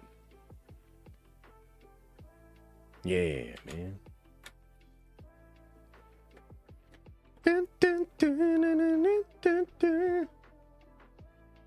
Yeah, the Sony thing is pretty interesting. Let's do that one, man. Let's do the Sony thing here.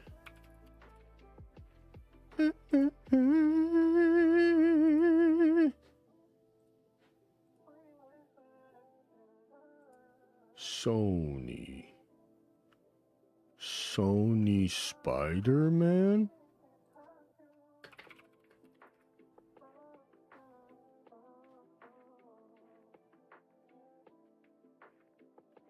This is in 2024,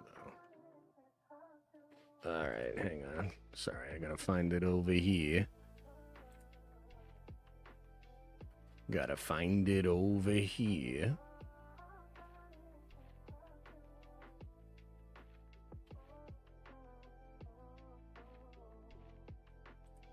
All right, cool. Got it pulled up.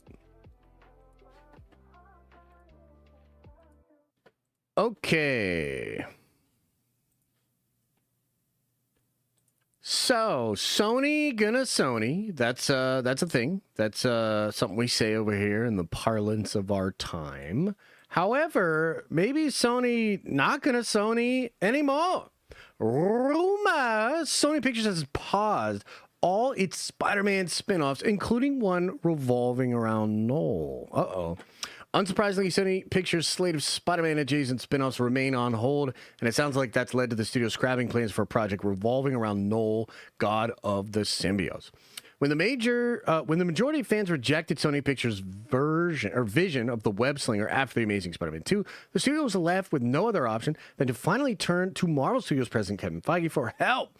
The Amazing Spider-Man 3 and Sinister 6 were scrapped, and Tom Holland was cast as the MCU's Peter Parker in Captain America: Civil War and Spider-Man: Homecoming. Sony, however, forged ahead with its Venom movie in a separate reality, and when that was a hit, Morbius, Madam Web, and Kraven the Hunter followed. They were critical and commercial flops, and while the Venom franchise remained successful, each installment grossed less than the last. El Muerto, Agent Venom, Spider-Woman, and more have since fallen by the wayside. News which comes as more of a relief than a disappointing. Ooh! Insider Daniel Pooper Scooper Rickman has shared an update today, reiterating previous reports from the trades that Sony has, quote, effectively paused all plans for its live-action Spider-Man spin-offs. However, the biggest talking point is that those plans included a planned Noel project. As you'll likely recall, the villain that was introduced in Venom: The Last Dance, with Andy Serkis lending his voice to the symbiote's greatest foe outside of Spider-Man. At the time, there was speculation that Noel might be the multiversal villain who menaced Spider-Man in the next MCU movie. If there were ever plans for a Venom team-up, it's not happening now, and the God of Symbiotes, being the big bad of the franchise, is likely off the table. There have been plans for Noel teased in Kraven the Hunter. Wait, what? There was Noel teased in Kraven the Hunter? So chances are that's who Sony's Sinister Six was set to assemble to battle with. That was something that was out there. A lot of scoopers said that. They wanted Kraven and all those other stupid villains to fight against Noel with Venom. That's crazy. Here's what filmmaker Kelly Marcel told us about the plans for Noel last October, bro. So Noel actually was the first character we went into design for this movie. Before Venom, Horse, Xenophage, and Venom were the first two characters into the works in terms of design. We knew we had to get Noel right. He's a massive, massive fan favorite. We wanted to stick as close to the comics as possible in terms of what he looked like. We knew Andy Serkis would be Noel from Venom 2. He was our director on Venom 2. Tom and I were always talking on Venom 2 about what Venom 3 was going to be. We knew we wanted to introduce Noel in the way that we have. At the same time, looking at Andy Serkis every day and he's directing, we're saying, well, he's the greatest. CGI is CGI mocap. And rather, Noel is CGI mocap and a lot of voice acting, and there's only one person for that. He's the greatest. We always knew it would be Andy. We love Andy, and it felt right. We've brought most of our team together with us for 3 of these movies, so we really want to keep it as a family. Andy is a massive part of the Venom family. Okay, so that is the official report. Now, I want to be clear about a couple things. This does confirm reports from late last year, but it seems to push those reports even further, okay? Now, it seemed at the time that Marvel was done with a lot of the crossover stuff, their villain, universe that they were building, all right? And that seemed to include a couple other projects that were maybe going to go into development, like Silver and Black. I think they were going to do a Flash Thompson Venom at one point. But I remember around this time, there were some people saying, like, it's over. And then Alex Perez came out and said, oh, I don't know. They're probably going to be up to their usual things. They're not going to focus on anything until after Secret Wars. They're going to do Across the Spider-Verse. But then they're very likely to, like, just launch their own thing again. Alex also mentioned several times that he still thought Noel would end up being the villain of Spider-Man 4. Now, we've been there's a lot of back and forth on Spider-Man 4, whole bunch of rumors, whole bunch of changes. It's going to be Hulk, Punisher, maybe Silver Sable and some other stuff too now. But it's probably not going to be Noel at all. And so the Noel part of this is really interesting because it did seem like they were still trying to do Noel, even if they weren't going to do a bunch of these other movies. And so you could see like the Sony studio thinking of like, oh, well, this didn't work individually, but if we throw them all together with Venom and they fight Noel, they've got to go see that movie, So that's like kind of the logic there. And I really did think that was still a possibility because Sony, again, is going to Sony. Like, that's just what they do. They completely fucking misunderstand the audience, the IP, pretty much everything you can misunderstand about Spider-Man. They've done it, right? But this most recent report seems to suggest that although Alex Perez was probably hearing at the time that there were still ways this was going to go, this seems now to suggest a sort of totally closed off, completely ended idea. Okay? So plans for all of their films are on hold. Noel project on hold. I would suggest this means no Noel in Spider-Man 4. Okay? That's what I think it suggests. But I think it also suggests something far more crazy. I think the only way Sony would actually be comfortable canceling all of these projects is if they're willing to sell the license back to Marvel proper. Now, remember, in the middle of all of this stuff, all the crap coming out from Spider-Man 3, and then it kicked back up at their Craven. Craven bombed so fucking bad. Remember when that one Sony CEO guy came out and he's like, it doesn't even matter if they're good. They're snake bit. Everybody fucking hates these things or whatever, right? So it's been a wild 9 months, maybe more, covering all this sort of stuff. But there were some reports. I believe My Time to Shine came out and said, Sony is considering selling back to Marvel. And then I remember Alex said, there's actually some truth here. Okay? That's all we got. It was like vague and it was like, not really sure. But here's why I think this is probably going to happen. Okay? I think Sony probably looks at the changing landscape. They probably look at what the Marvel movies have been making. And I don't even know that they really want to stay in that kind of a game. You know what I mean? It just seems like maybe at a time the superhero genre was like the main thing and it was totally popping and they were like, yeah, we want to get in on this. But if you look at the data, yeah, it's probably, it's kind of suggesting that might be a waning enterprise. That might not actually be great for Sony, especially because Sony doesn't own the character, guys. Sony gets, I believe, we talked about this before. I'm going to get this wrong, but Sony gets a portion of certain sales. They might even get a little bit of licensing, but by and large, it's just the movies. So, like, Disney can go out there and lose money on Thunderbolts. They can lose money on Captain America because they have Disney Plus, number one, which, you know, churn and, you know, money on a monthly basis. They also can sell the merchandise. They can sell the licenses. They can make the video games. Like, Marvel technically could probably make more money off Spider-Man every year than Sony can, because Sony is pretty much restricted to the movies. Okay? So you can kind of see, like, Sony maybe starting to read the tea leaves and be like, I don't even think this shit is really worth it anymore. Okay? The other part of this is, in order to retain that license, they have to make these movies. It's not like they can actually say, you know what? Let's hold on to this license for a while. Let's see how things go. Maybe we'll make another movie in 5-6 years, maybe 10 years. No, they actually have, contractually, they are obligated to make a Spider-Man movie every maybe 3 or 4 years. I'm not exactly sure the time period there, but like, they have to do that. And so for them to literally pause all projects, right? And for them to literally be like, oh, we're not even going to do Null. It seems like they've really bent to Marvel in Spider-Man 4 with like Feige and all that sort of stuff. I would not be surprised. Because if you're Sony, right? What would you rather have? Would you rather have this license that you're not really able to take the full advantage of, that you must work with Marvel Studios in order to get the Tom Holland movies made? That's a whole nother thing. Okay? Or would you rather have, like, I don't know, $5, $6, $7, $8 billion cash right now, right? If I'm Sony, especially considering how the genre is going, how the actual industry is going, the entire movie industry might be fucked. Do you really want to hold on to this film license of, albeit an incredibly popular character, but one that you have proven you can fuck up, right? I think this might be the first tangible sign of Spider-Man going back to Disney proper.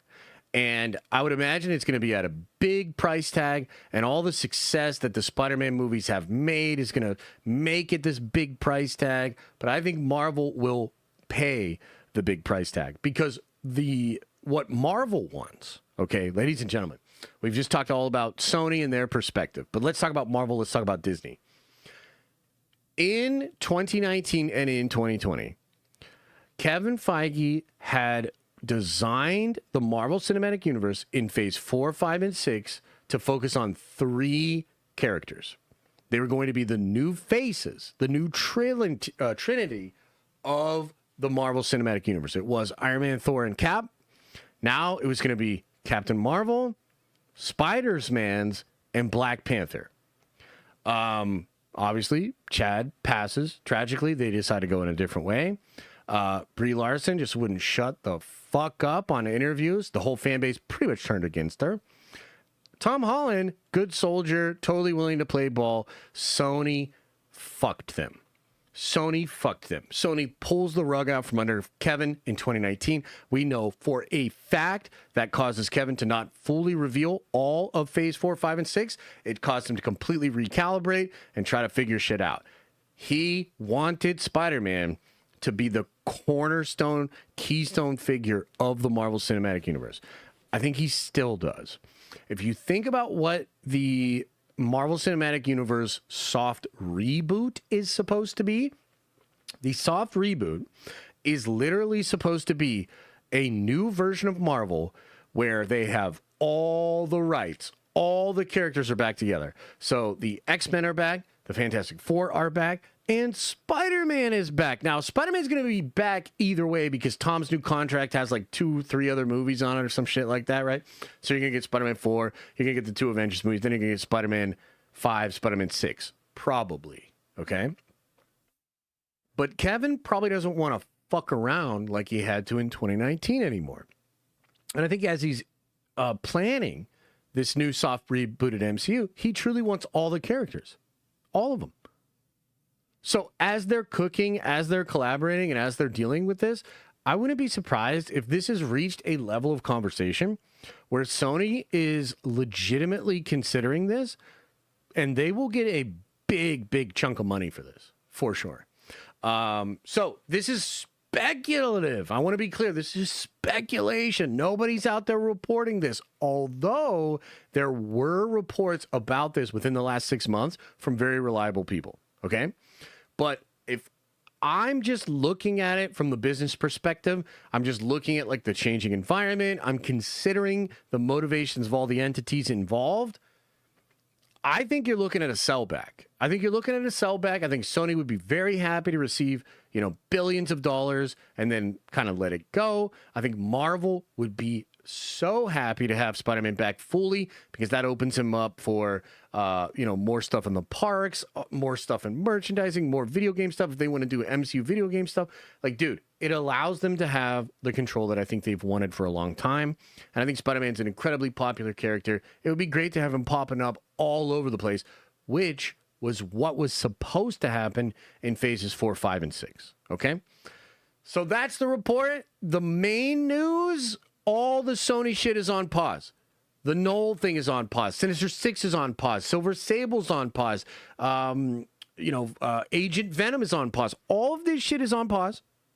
All of it. And to me, that indicates we're getting a sellback. But that part is speculation. So that's the report. That's what I think is going on. What do you guys think, man? What do you guys think? Do you see what I'm saying? Are you picking up what I'm setting down, or are you like, no? We've almost been going for 2 hours? The fuck? How much do you think Spider-Man's going to cost? It's going to cost them $4+ billion, which is tough. That shit is tough. Can put him in TV. Oh, that's true. You could put him in TV shows if they got it back. Yeah. Is Daddy getting full custody? I think they might. Is Beyond on pause? No, Beyond is the only thing they're working on right now. But from what I understand, I think they're still writing it, right? I don't remember the last time we had an update about Beyond. Like, they were trying to say that everything was fine, but it definitely wasn't. Sony actually damaged the brand. Madam Web, Morb, Guy, etc. That's true, and maybe Marvel will argue that, but I still think you could prove that the Spider-Man IP is worth a lot of money, bro. Like, a lot. So.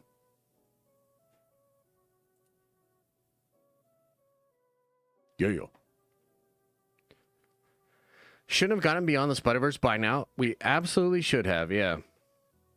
F4 leaks. I'm not going to do F4 leaks today. Oh, you know what? I will talk a little bit about some F4 leaks, actually. There's something I want to talk about. Yeah.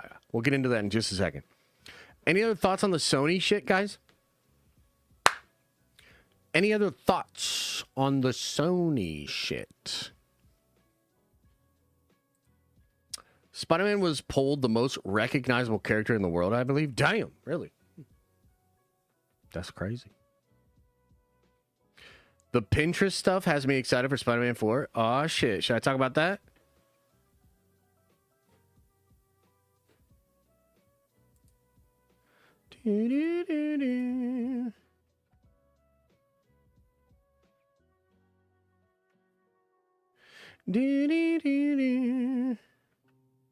Here, we'll click on that. And then I got something for your ass. I got something for your ass.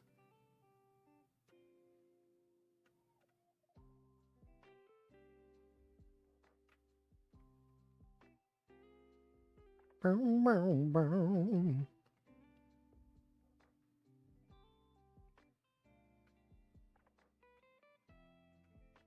I actually got to go to the bathroom. I think I might go to the bathroom before I do this segment here.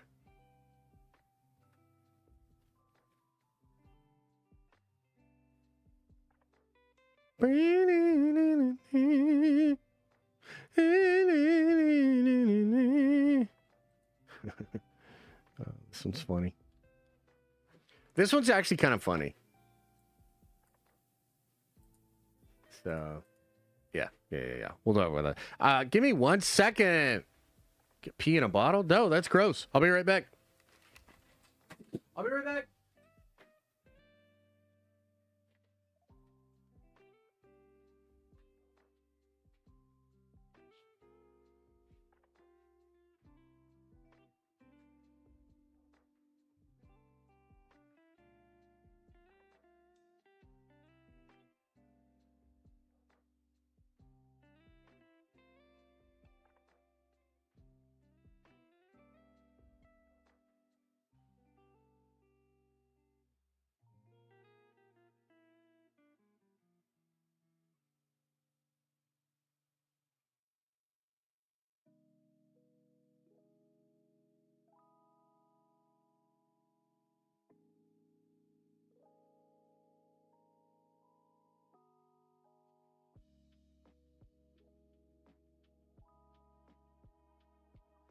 What you doing, puppy?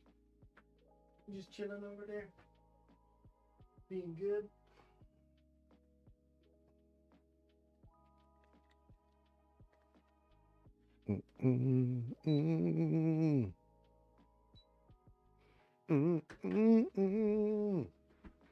You definitely didn't wash your hands? No, I didn't. I have a clean dick. My dick is very clean. You know? So it's like the cleanest dick ever.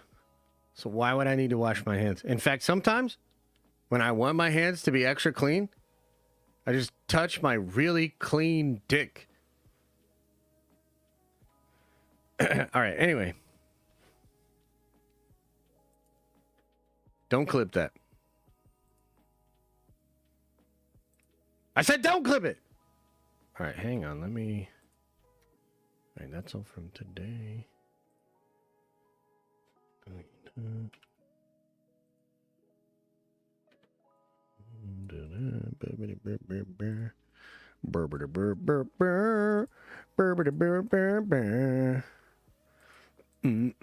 right, let's talk about how Spider-Man's gonna get cucked in his sequel. I'm actually not kidding. Let's start with this one first, okay? Okay, so we got some new reports here about Spider-Man 4. Really interested in Spider-Man 4. A lot of crazy stuff out there. Part of what we're going to go over here is probably pretty sound, pretty real. The other part is completely unverified, total gossip, and yet I want to talk about it because it's exciting fucking drama. Zendaya and Tom Holland have some beef? What? We'll talk about it.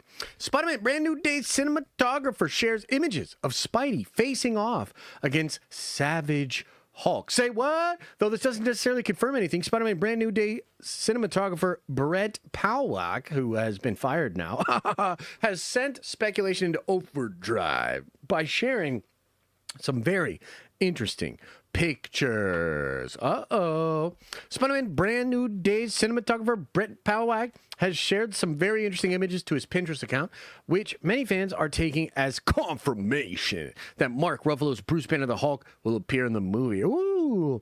The pics, which are believed to be a part of the mood board for Brand New Day. Guys, should we make a mood board for the Den of Nerds? What would our shit look like? A mood board? What would our mood board look like? That's kind of a cool idea. Mood board. For the Brand New Day, a mixture of stills from previous Spider-Man movies featuring Peter Parker, Tom Holland, MJ, Zendaya. Comic book art showing the wall crawler both teaming up with and battling against the Hulk. A recent rumor claimed that the Green Goliath will serve as the villain of the piece, which would presumably mean that the Smart Hulk, or Professor Hulk if you prefer, I don't prefer either one of them because he's a bitch-ass motherfucker, will revert to his savage form and will embark on one of his signature rampages. Hell yes. I think, by the way, just real quick, pause. I think that Bruce Banner should become a streamer. Okay? And he should be a streamer, and then he should have Spider-Man keep trying to get him to try Bureau on his streams. And then Bruce, like, fucking snaps. Like, he's like, there's not even any alcohol in it, bruh. And then he just, like, fucking, you know, rages out. That would be so relatable. I would love that, personally. Okay. Anyway, this would line up with the previous Marvel's plan for the character, could lay the groundwork for the future World War Hulk-inspired event. Last week, the trades confirmed that John Bernthal is set to reprise his role from Daredevil Born Again as Frank Castle in the fourth Spider-Man film, so Spidey joining forces with the Punisher to take on the Hulk is looking more and more likely. Other villains expected feature Tombstone, Scorpion, Boomerang, and others from the thing in Vegas. But Spider-Man vs. the Hulk is one of many clashes comic book fans have been waiting for to see on the big screen. So this potential showdown would be sure to generate a lot of hype and excitement. So here are the boards here. Let's take a peek. So you have, damn, that's pretty overt. You know what I mean? Like, that's pretty fucking overt right there.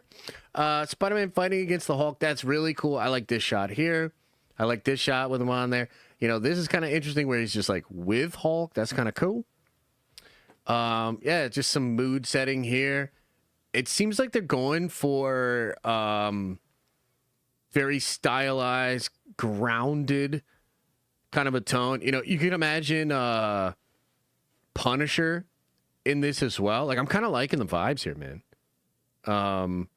So pretty interesting. You're getting kind of a vibe here from the cinematography. This looks beautiful to me. If this is truly the type of cinematography we're getting, like really crispy, really mature. You know what it ironically reminds me of? John Watts, who is the guy that was doing a lot of these Spider-Man movies. He went on to make a movie with Apple called Wolves. And the cinematography was just like this. And it was so crispy. I ended up looking up the cinematographer, what type of cameras they used, what type of like coloring they did. Because I loved that movie. I thought it was really cool. And ironically, this like seems a lot like what John Watts was cooking in that Wolves movie. I don't know. I wonder if that's intentional. But yeah, so you have that. And then you obviously have the Hulk stuff there. So that's a part of this. That's why a lot of people are talking about Spider-Man 4. Here's the really crazy rumor side of this, which is in no way confirmed and is totally random. And yet I want to bring this up. Okay? So, says here, apparently the movie's theme is Peter getting over MJ. Do you guys believe that? Do you think that's what they're playing with? Because I could actually see that in this film. I can actually see that kind of being the thing, but what do you think? There's a scene where he visits the coffee shop from the end of No Way Home, and he finds MJ kissing some other guy. What? How's he going to deal with that? Oh my gosh. MCU Peter's love interest moving forward will be Gwen Stacy, played by Sadie Sink. Now, that's kind of interesting. Now, I sort of was losing track of all of the different people that Jeff Snyder was saying Sadie Sink could be. I mean, it was literally Jean Grey, MJ, MJ's kid, MJ from a different universe, to maybe Sadie, to maybe Gwen Stacy. Like, I'm kind of like lost on like where did he actually land on? But the Gwen Stacy thing is something I heard from other people as well, right? This version of Gwen Stacy is also going to be Spider-Gwen. Ooh, I kind of like that. Spider-Gwen. And check this out. All of this is motivated by the fact that Tom and Zendaya don't want to have a fictional version of their relationship.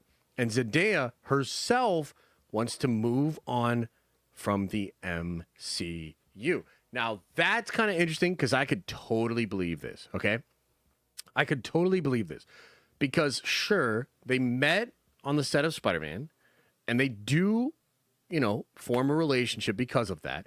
But if you look at the creative choices they have both made outside of Marvel, it's pretty clear they're not actually interested in A, doing a lot of stuff together, or B, putting some kind of version of their relationship into these actual franchises. And I just got to say, like, I can absolutely relate to that. Like, I'm not an actor, obviously, and I don't really like, you know, playing those circles or whatever. But, like, I would imagine it feeling so weird if a Disney franchise was using the actual cachet and intimacy of my real life relationship as something to market around.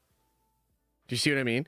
Like, I would absolutely hate that. And if you look at a lot of the choices they have made, Zendaya's banging the two other tennis players. Tom's getting back shots in the alley in that one show, right? So like they've obviously made some creative choices that will put the profile of themselves as a performer separate from the relationship that they actually have in real life. Okay. So like that's absolutely crazy. I could see that being a thing. Okay. Now, tonally, right? Like tonally, could this work? Guys, I gotta tell you, like, here, let me ask a question to the chat, okay? And this is more for the guys. This isn't for the ladies. Sorry, ladies. Y'all, I'm sorry, ladies, for everything. Okay, I was born in the 80s. So for the guys in the chat, y'all ever had your heart broken? It's okay. You can admit it to me. You don't have to admit it to the ladies, but you can tell me. Y'all ever have your heart broken? Y'all ever, like, get sad over a lady? That shit ever happen to you? Yeah. Now, when you do have this situation, right? And it's like, oh, it's so rough, right? You know, we don't have to admit it, but like, oh, it's so rough. Do y'all ever have like something you do in a breakup? Like, do you have a breakup movie? Do you have some breakup music? What do you do? Cool Bear. What do you do when you're in this situation? Anybody in chat? Oh, Trev says hit the gym. Dr. Cool says alcoholism, drugs. Yeah. So, yeah. Also, I'm going to say the gym is a little bit more constructive. I actually am a pretty big fan of drugs overall, but gym definitely a better option for you. So here's what I want to say, guys. Okay. Is Brand New Day about to become our breakup movie? Is Brand New Day about to become our comfort heartbreak movie for the dudes? Do you understand where I'm going with this? I don't know if there's a better wingman to pull you out of the breakup funk than the goddamn Punisher. To be honest with you, I think every man who has ever had heartbreak in their life probably dead ass thought, I wish Frank Castle would come here right now and recruit me on a psychotic, morally gray killing spree that's somehow justified. Okay. So, I don't know if this is real. I don't know if this is actually what's going on here. I think there's parts of this that make sense. Again, the whole thing with Zendaya and Holland and all that, I think that actually totally makes sense. I wouldn't want my personal shit to be a part of a Disney franchise. Totally. Moving into Gwen Stacy with Sadie Sink, I think that's appropriate. I think she could be a good Gwen Stacy. If she's Spider-Gwen, that's really cool. Love interest that's Spider-Gwen-esque, that's really fun. That's a good way to get over Zendaya, right? And then the fact that it's the Punisher, potentially with the Venom symbiote as well. Like, I'm going to be honest with you guys. I selfishly want this to be a breakup movie. You know what I mean? Because I want all the fellas out there to have a little therapy movie for them, right?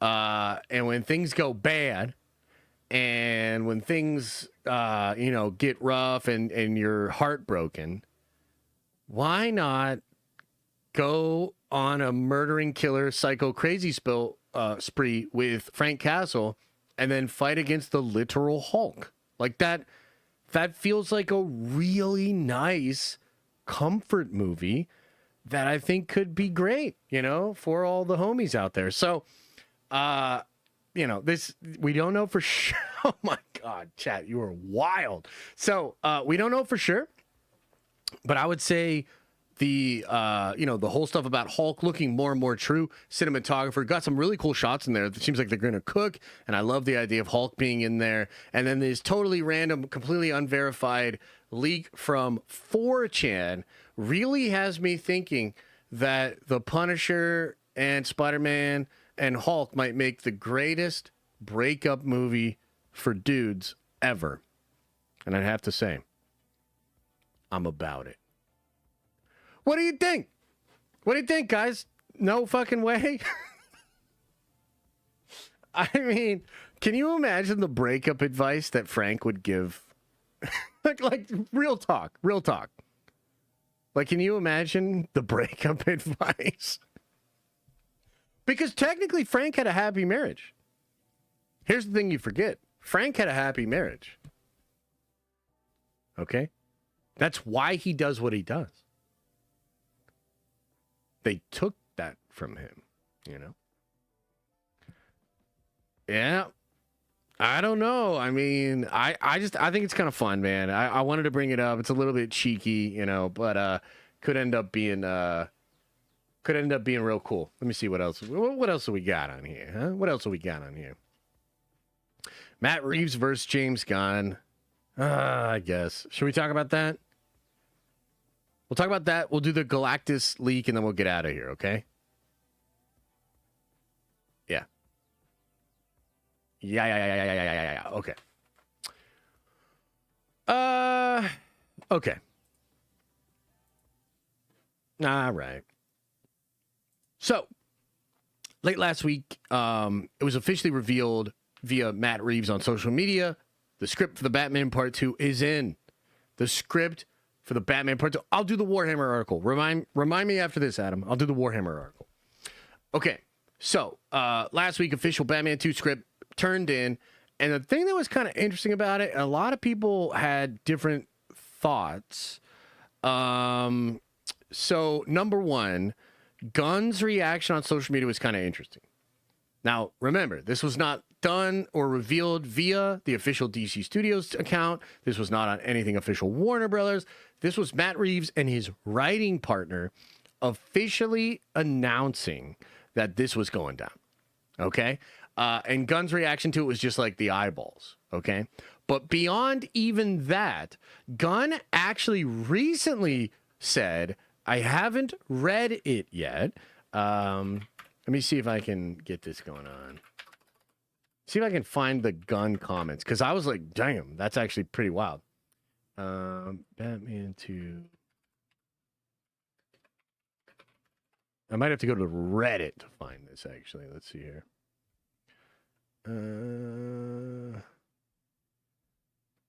Where's the comment? Yeah, he basically said something to the effect of, I'm in the middle of promoting Superman. I have not read it. I will get to it soon or something like that. Oh man, I wish I had the actual quote here. Maybe I can find it on Reddit, because I did actually think it was pretty interesting. I was like, damn, that's wild. All right, let me see here.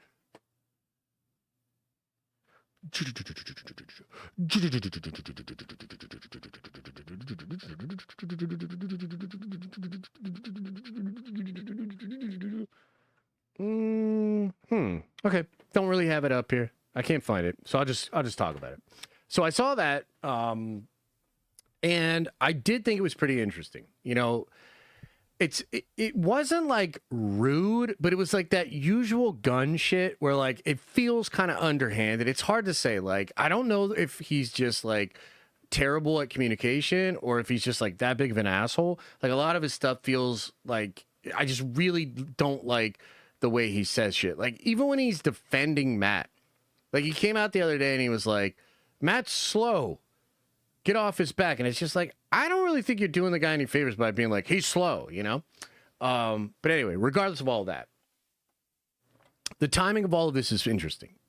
Batman Part 2 script gets delivered. Again, not through official channels. Gunn barely comments on it, does like one tweet about it, and then is asked about it in interviews and kind of downplays it and says, I haven't really read it. I'm in the middle of promoting Superman. I'll get to it eventually, you know, which is kind of wild because, you know, a lot of the what Gunn was saying before that was kind of like, I can't wait. It's still coming. Let him cook. Matt is great. You love Matt because of Matt, you know, didn't he say like, you guys are so mean or something like that, right? So it's just weird to be talking about it all the time, for it to come in the way that it did, and yet he's not reading it. It doesn't seem like there's any rush to, because it's all about Superman. Now, some people have suggested that this is all being done on purpose.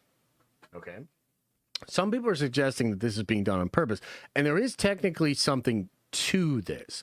So we're not just making this up. It is interesting that Matt Reeves signed a contract with Warner Brothers, not DC Studios. Okay. And as we've talked about before, there are various people that have actually read the Batman part two script, sorry. And none of those people are James Gunn or Peter Safran. Okay. So DeLuca Abdi, Robert himself, strangely, Andy Serkis, for whatever reason. Is Andy Serkis in the Batman? Am I just like really dumb and don't remember him being in the Batman? Because he was at a Comic-Con and talked about reading the Batman 2 script, and I've never understood why. He's fucking Alfred? Okay, that's why. So that's why he read the script. I was like, that is completely blanked from my mind. Okay, so that's why he read the script. Literally every time I bring that up, in my mind, I'm like, why did he read the script? Like, I never understood that. Okay, so now we know. All right, anyway, the point is, there have been people that have read this script. And then Jeff Snyder did a report explaining what was going on, and he was like, oh, Gunn doesn't actually give any notes to this movie. It's not a DC Studio movie. Reeves' contract is with Warner Brothers, okay? Now, both of these people, Matt Reeves and James Gunn, continuously get asked about Pattinson coming into the DCU. From what we've seen, Reeves is like pretty resistant to it, but he's not like being like super rude about it, but he's resistant to it. And that's just what I get when I hear him speak about it. He's only talked about it a couple times, but he's basically like, no, I'm doing my thing. They've been very gracious. I'm doing my thing. They're doing their thing. However, we know from the Adam B. Very article from multiple years ago, the reporting from Jeff Snyder, reporting from Grace Randolph, we know that Gunn still to this day wants Robert Pattinson as the DCU Batman. Okay? And there were even reports from Snyder that suggested that Gunn might take Robert Pattinson as his Batman, and this is completely outside of what Reeves is doing. Where, like, I guess the way it is like technically Gunn can't force Matt to make content in his universe. But that doesn't mean they can't take that Batman, make him this Batman, and then try to make it seem like they come from the same universe, almost like a Sony MCU kind of a thing, right? So that's potentially been something that's actually been reported, potentially something that they could do. And I think at the end of the day, like, it's not just me. There's like a lot of other people that think this is what's going on.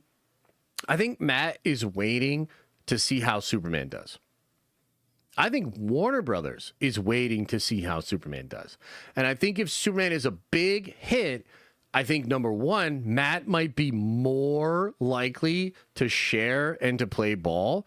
Because here's the thing. If Superman does not make as much money as Batman, why should Matt Reeves give his Batman to Gunn? Like, from his perspective, right? If Superman doesn't even make what the Batman made, why should he give his character to Gunn's universe? I think that's valid. I think that's a completely valid point, right? So I bet Matt is kind of like waiting it out. It's wildly interesting that the final script gets sent right at a time when Gunn is out there promoting. And it's like, look, we don't know. Maybe it's just the timing of it. But I tell you this, if you're Matt Reeves and you want James Gunn to get a bunch of questions about the Batman, there's one really easy way to accomplish that. And that would be to deliver your finalized script in the middle of when Superman and Gunn are out promoting it.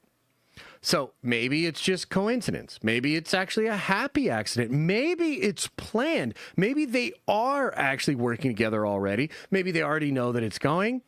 Maybe the only thing they're waiting for is to see how Superman actually performs. But I will just say this. There is definitely some weirdness. There's definitely some fishiness going on. I thought there was like the way Gunn talked about not reading the script felt so incongruent with all the other stuff he said about how much he wanted to read the script, how excited he was for that film, and how supportive he has been of Matt Reeves' shit. That's like, it just doesn't feel congruent. Reeves himself, every time he gets asked about this whole thing, he's like, they're doing their thing, I'm doing my thing. He's been resistant to it. I think the most he ever said was, like, somebody asked him about the possibilities. I think they actually like kind of tried to like drill down on it. And I think the furthest he ever went was there's always a possibility or something like that. But it just felt like he was super resistant still. And according to all the reports, he has been resistant, and I don't fucking blame him. Okay. Now, to add fuel to the fire, just last week, the Hollywood Reporter dropped a really interesting Batman little tidbit here. This was at the top of their Friday newsletter. Check this out. We'll look at this together too. You guys can stop asking James Gunn about this now. The Batman Part 2 script is in. Filmmaker Matt Reeves revealed that he and co-writer Mattson Tomlin have turned in the draft, sharing an image Friday of them with the script. But you can ask Gunn about who's writing the Brave and the Bold movie, because we're not convinced there is one. Interesting. So there might not be a Brave and the Bold movie coming out. Wow. Well, why might that not be? Well, it's probably because Gunn still wants the Batman Part 2 and the Batman from Matt Reeves' universe to be his Batman in the DCU. So, here's what I think. I think there's a Game of Thrones thing that's going on. And I think that Matt is still resistant to this idea. And I think Gunn wants this more than ever. And in fact, I think Snyder might be right when he says that Gunn is going to do this either way if he has the power. Gunn is going to do this either way because, you know, you look at some of the comments made by Battinson, right? And like, you know, he had that one comment where he's like, I hope it happens soon. I was young Batman when I signed on. I'm going to be old Batman by the time we make the other movie. That suggests that he's a little unhappy with the process. I think Matt has also, or rather, Battinson has said he would love to be the DCU Batman, or at least that's what's reported by the insiders. So I think he wants to play ball. I think Matt is the really big hang up here. And I think Matt needs to see, is Superman viable? If Superman and Gunn's DCU is viable and Superman is a huge hit, then I think Matt Reeves would play ball. But I think if Superman underperforms, Matt's going to take his toys and go home. But it's possible you still get Pattinson in the DCU. And I'm not sure what that would look like, but that's just all the reporting, all the things that I think are out there. And again, I didn't find it here today, but if you're watching this clip or whatever, highly recommend you go see what did Gunn say when asked about reading that Batman script. It was weird. When I read it, I was like, it's such a weird comment. Anyway, Matt Reeves versus James Gunn, or maybe they're working together and they're pulling the wool over all of our eyes. What do you guys think? What do you think is going on? You think Pattinson's joining the DCU? You think Matt Reeves is going to bamboozle James Gunn? What do you think's going on? What's going on, chat? I don't even know what's going on. Are we ignoring Safran's comments on the different Batman for the DCU? They've made various comments over the last like 6 to 9 months, dude. I mean, I don't Like, Gunn keeps getting asked about it, and he keeps giving weird answers like he's open to it. Even in the most recent, what was it, like Vanity Fair or some shit? Like, they did a big spread, and he got asked about it again. And he said, like, I would never say never, or something like that.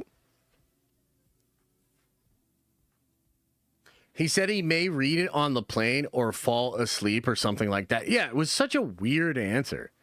It's so James Gunn. Like, God, what an insufferable cunt, you know? I think Zaslav is waiting for Superman to make the final decision. If it tanks, he'll let Reeves do his thing. Yeah, probably. Probably fair, yeah. I put a video in the Discord. It's about him talking about reading the script. Okay, let's see.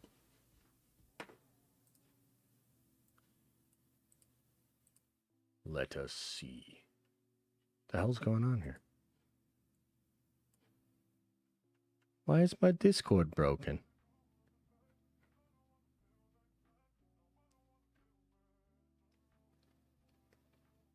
I don't see the video, brother. Where'd you put the video?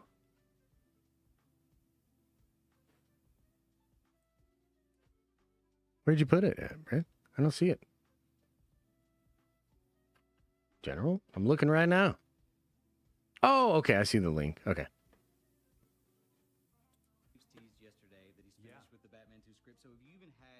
Skim the script yet? I have not. I have not. I'm like so excited to read it, and I'm hoping I can read it on the plane to London tomorrow. But I might fall asleep, so we'll see.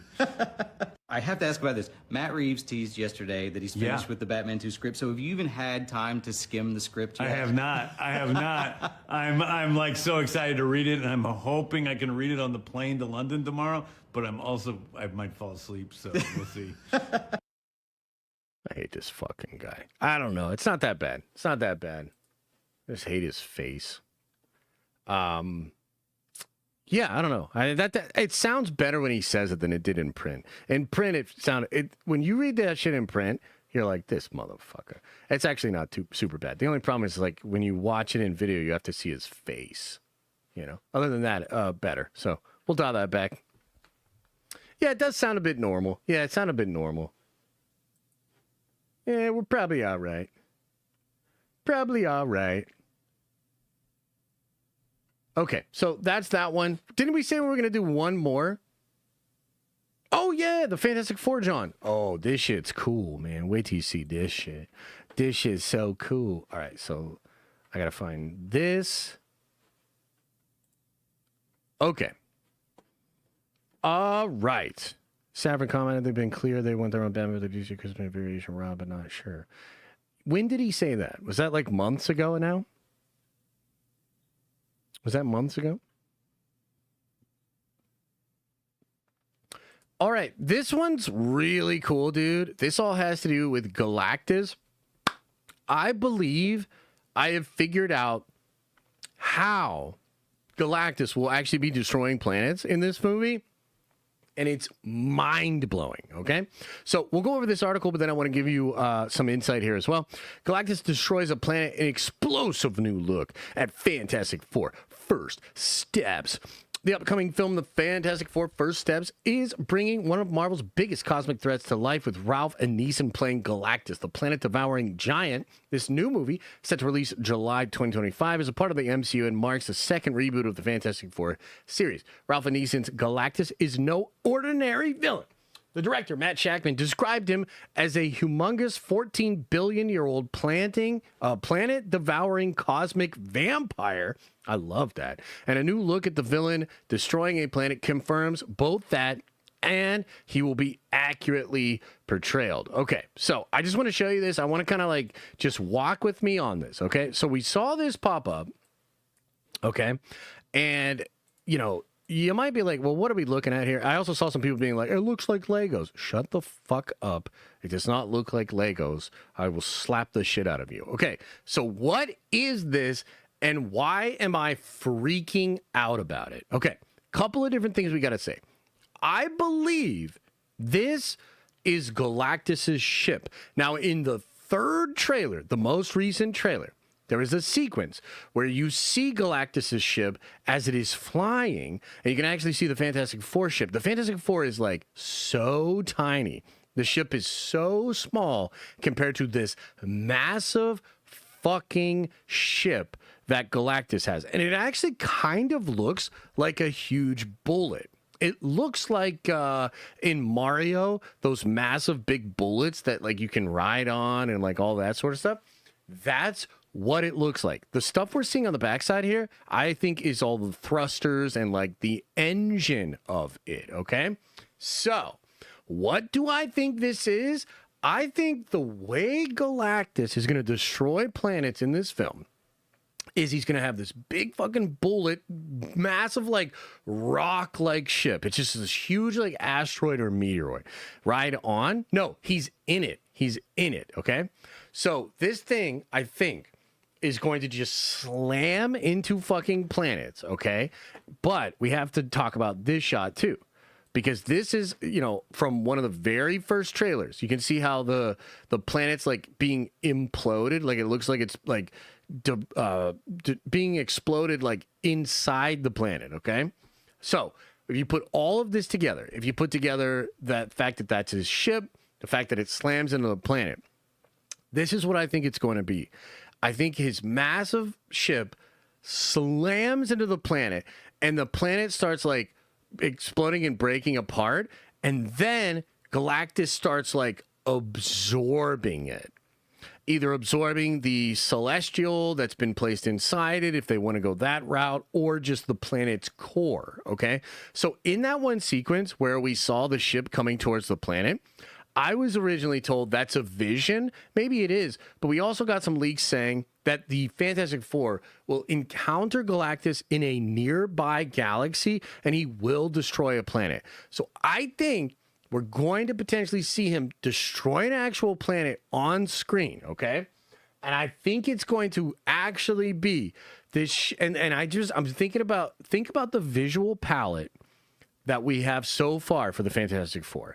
It's this super crispy, vibrant, lived-in world. The cinematography, the choices in the frame, it's beautiful. The Fantastic Four looks really fucking good, man. I was just talking about on our Discord how, like, because some people were saying, like, it didn't look good. And I was like, did you guys see the fucking shot of the Silver Surfer actually like bending space and shit? Let me just show you on a little side note. I got to show you this. I got to show you this because it's so fucking cool, dude. Look at this, okay? If you think the Fantastic Four looks bad, you need to explain this shit. Why can't I make that larger? What the hell? Let me see here. Just do this. Like, look at that shit, dude. The way the space is like bending behind her, the way she uses her powers to like make that thing turn. And it's really crispy. Like, it looks like really nice in 4K. Okay. So the point I'm trying to make is like, when you think about what the rest of this movie looks like, okay? And then you imagine the Fantastic Four pull up to this planet. They see the ship, which we saw in the third trailer. So they see it and they're like, whoa, what the fuck? And then it's going to slam into a planet. This is the beginning of that. This is the beginning. And then that other shot, this one right here, is probably on the other side of the planet. Or maybe the ship is fully in there. And then it's just going to like implode and be absorbed. And I'm telling you right now, that is just going to be visually stunning to witness. You know, Galactus is a character that throughout all the history and the years of comics and all of these different video games and TV shows, you know, because he's in like the Silver Surfer show, pops up here and there, pops up as a big cloud monster in the Rise of the Silver Surfer movie, right? And all of those versions, man, we've never seen Galactus actually consuming planets be translated in a way that, to me, not only makes sense, but is terrifying. Like, the cloud monster thing was just too goofy, didn't really feel like Galactus, whatever. If he actually makes himself so big that he just eats a planet, it just loses some of the scale to me. It's not, like, crazy. Like, I don't have a sense of dread. It doesn't seem like a natural disaster. It's like, almost like more like Jonah and the whale. Like if he's that big and he eats you, like, you know, how bad could that really be? It seems like, and I'm really thinking this is true, because if you look at how Shackman has really tackled this movie, you know, we talked about like the inertia of Mr. Fantastic. Just a little subtle thing for me that showed that like Shackman was sitting there really thinking this thing through. How could this translate on screen? How can I make this feel real on screen? Mr. Fantastic, so far from what we've seen in the trailers, he doesn't feel like a fake ass dude made of rubber. He's an actual being, like a hefty boy that can elongate his limbs and parts of his body. So there's like this, it just feels like realistic. Even the Thing and the way he moves, the way we've seen him move in action, with the way we've seen him move in dialogue, you could tell Shackman took incredible care in how he wanted to craft and depict these characters. Look at Sue's power. Sue's power has never looked better. The way he uses the reflection and the refracting of light to sort of show you her powers, but make it look like actual, tangibly, like real. Like, dude, I'm just telling you, like, you can look at what we've seen so far, and you can see there was great care taken to make it look realistic and crispy. Now we see some small hints at what Galactus devouring a planet will actually look like in the movie. And I think it's going to be one of the coolest fucking things we've ever seen in a comic book film. Like, I'm just going to go out there on a limb and say, this was something that's supposed to be horrifying. It is supposed to be crazy. And I think they found a way to do it that, albeit not conventional, it's different than what you would expect from the comics, right? Like, he's kind of crashing an asteroid into it, breaking it apart, absorbing it, causing the planet to implode, and then maybe just keeping part of it, the planet, on this ship, right? That's going to be fascinating to see, but I think it's going to feel science fiction-y. I think it's going to feel terrifying. I think it's going to feel grand in scale. So this little shot right here actually, to me, gave away a lot of the film when combined with what we saw in the first trailer and the fact that we're damn sure this is Galactus's ship via what we see in the third trailer. So, dude, I'm telling you, I think they fucking cooked, man. I think they fucking cooked. And when I consider just how dope all the rest of the movie looks, this is really, really exciting. And I think we might know what scene this is, like, exactly. And it was described as, yo, what the fuck just happened to my thing? It was described as when they first meet Galactus, they will find him in a nearby solar system, and he will indeed be destroying a planet. And they're going to witness that and be like, oh, fuck, and then, like, come forward. We'll see. Not really sure how it's going to exactly go in the movie, but oh my God, dude, this has me really excited. So I want to talk about it, gush about it a little bit. What do you guys think? What do you think? What do you make of that? You think real cool, real good, or you think I'm crazy?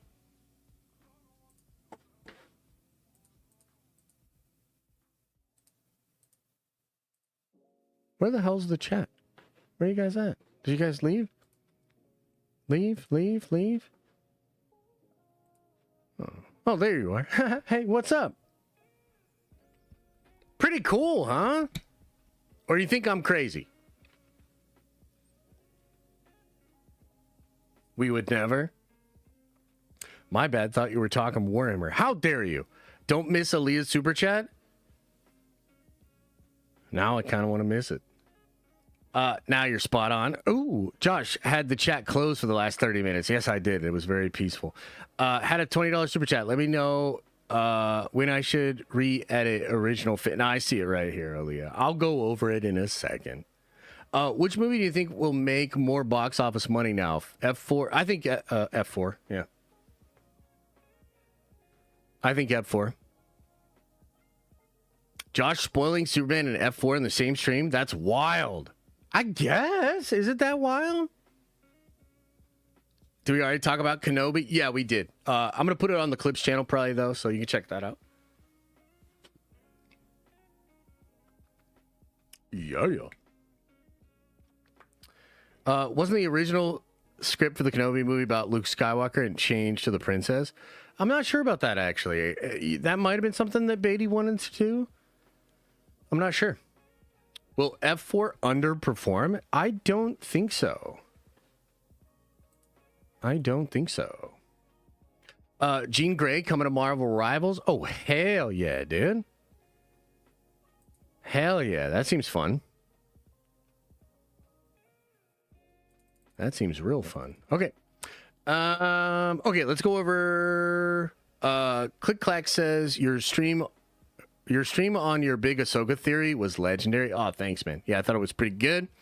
Aaliyah says, rumor, Sony might buy Warner Brothers Discovery, so owns DC. Maybe explains why they're willing to sell. Yeah, where's that coming from? Well, with Marvel, Disney wanting to buy, the money aside could pay Comcast for who? Yeah, true. I see what you're saying. Yeah. Where is that being reported? I haven't seen any of that. So what Aaliyah is saying, and by the way, appreciate the $20. Thank you so much. What Aaliyah is saying is there's a rumor that Sony could buy Warner Brothers.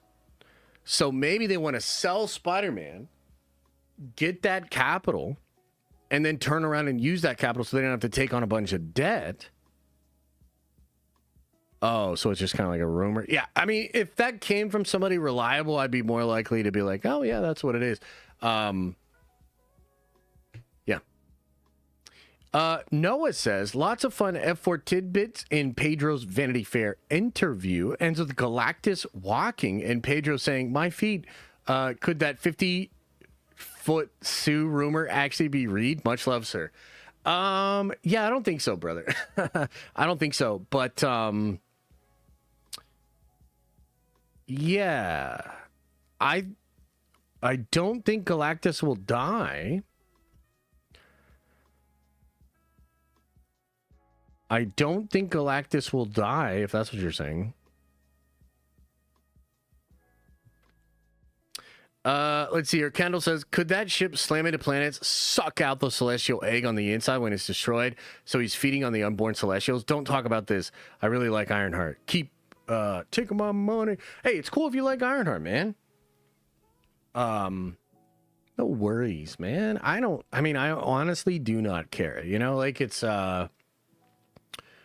if you're enjoying it, that's fine. I mean, I think, you know, I've explained this before, but like I'm just checking out on it, you know, and I don't have anything bad to say against people that are excited about it or people that are enjoying it or whatever. Like, it's all good.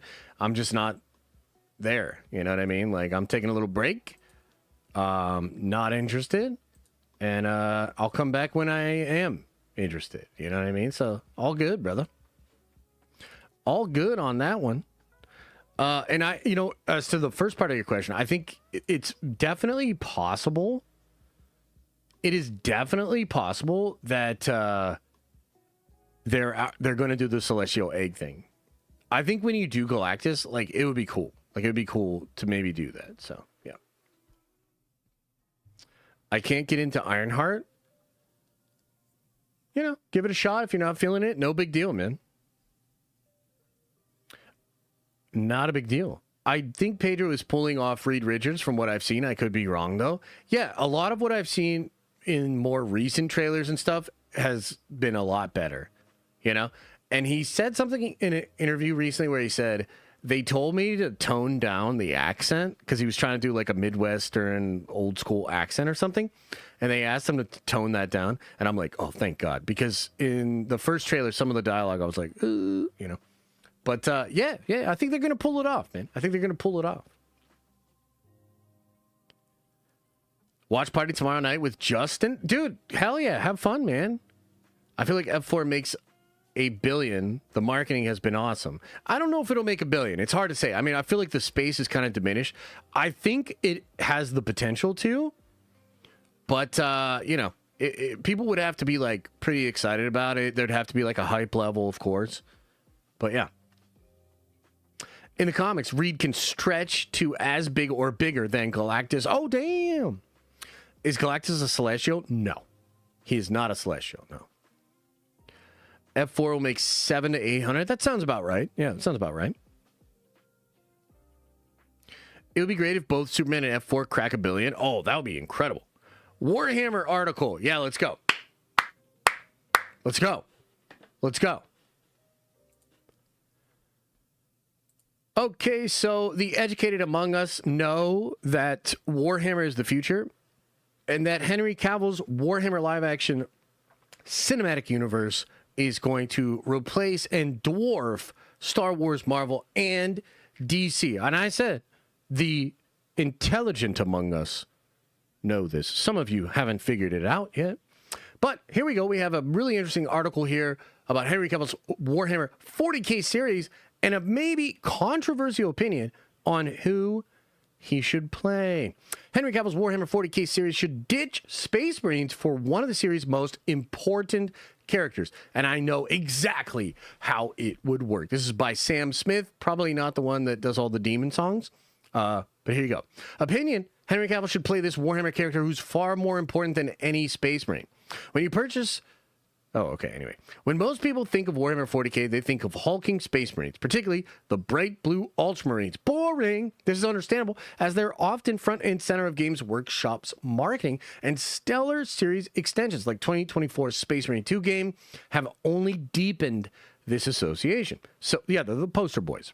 So when it was revealed that actor and 40K super fan Henry Cavill would be starring in a Prime Video series based on the Warhammer 40K universe, many fans assumed he'd be playing a Space Marine, or at least something connected to them. Some speculated that Cavill would play a character like Titus, who's the protagonist from the 40K Space Marine game series, while others thought he may even be playing the Emperor of Mankind or his treacherous son, Horus. This was entirely reasonable, especially after Games Workshop's epic 60-novel Horus Heresy series ended only relatively recently, reestablishing the franchise's background lore and spawning the 30K Horus Heresy tabletop game, which is set during that conflict. Others believe that Cavill could be playing Rabute Gilliman, the Primarch of the Ultramarines, the first of the Emperor's loyal sons to return, and arguably the closest thing 40K has to a protagonist. True, Gilliman too would be an excellent choice. I agree. However, here's what they say. The Inquisitor will see you now. However, as tiny snippets of information trickled out of the upcoming streaming series, the evidence is starting to support another theory, that Cavill won't be playing a super soldier like a Space Marine Primarch or the Emperor, but a human. And not just any human, but one who's become a firm fan favorite and a character who is entrenched in some of 40K's most important storylines. We're talking about Gregor Eisenhorn, an Inquisitor who's the star of multiple books and also has his own tabletop model. Eisenhorn's job is to sniff out corruption of chaos, essentially Warhammer's version of hell and other worldly force that corrupted Horus, and then deal with it accordingly, and often ruthlessly. While Eisenhorn started out as an Inquisitor, he did things by the book. His increasingly complicated story has seen him take a more radical approach to protecting humanity, and one that often puts him in risk of corruption by chaos. As a result, he's seen as a rogue when compared to his fellow Inquisitors. Yeah, he's a radical. But while Eisenhorn hasn't quite entered the anti-hero territory yet, he'd still be an ideal choice as the complicated and morally gray protagonist of Warhammer TV series, and it's looking increasingly likely that this will be the role that Cavill plays. Of course, this is far from confirmed, as the stars are just starting to align that way. For starters, the show followed Space Marine primarily would be very expensive show to make. It wouldn't be impossible, but focusing on the action of 8-foot-tall super soldiers battling Tyranids and Orcs may be a bit ambitious for 40K's first live-action outing. That's a fair point. That would be the cost, the production cost of doing big Space Marines. It's going to be crazy. I mean, they got to figure that out either way, because either way, you got Space Marines, but that's a fair point.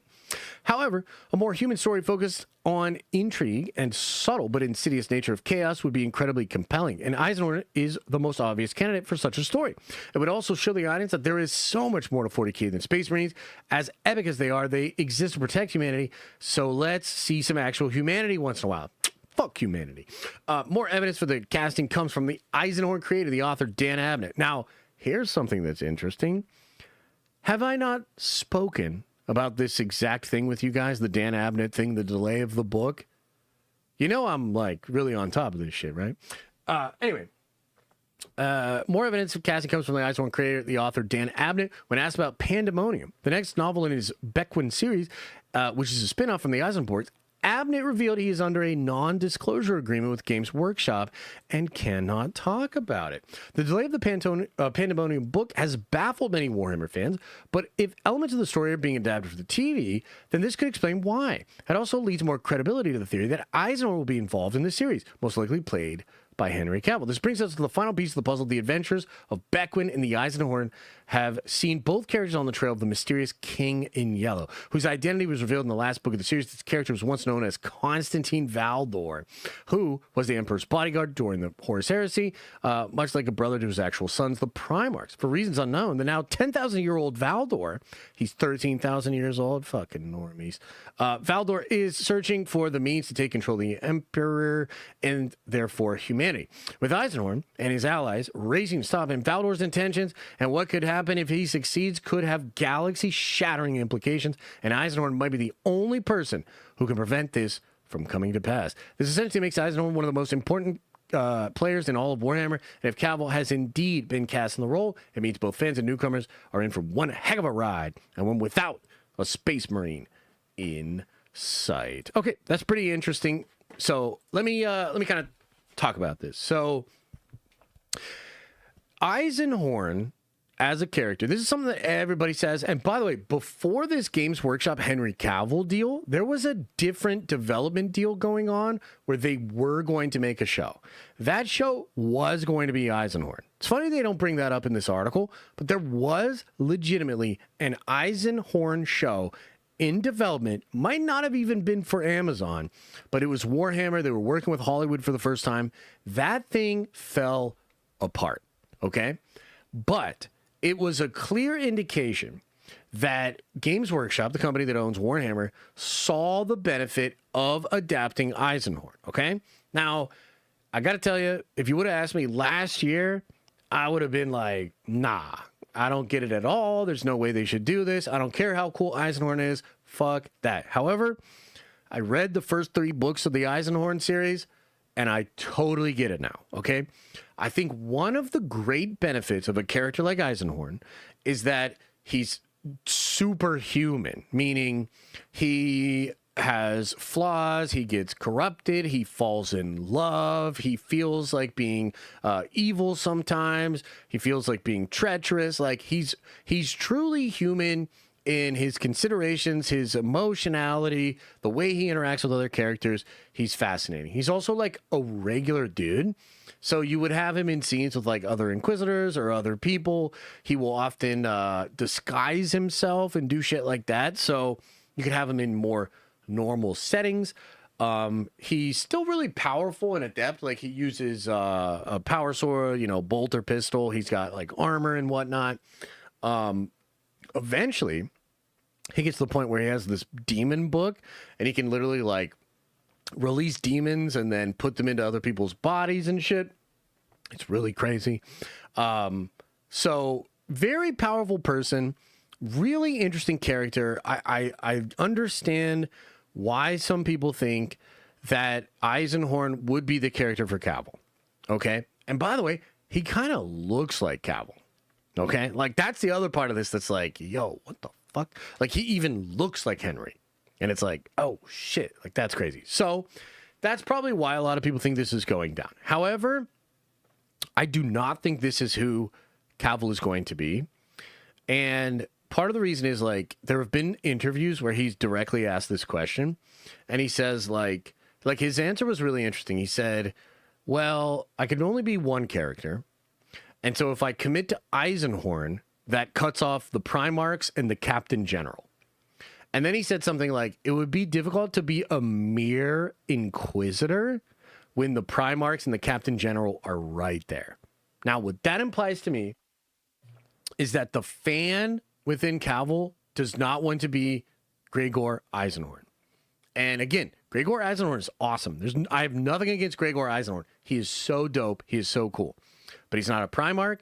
He's not a Custodes.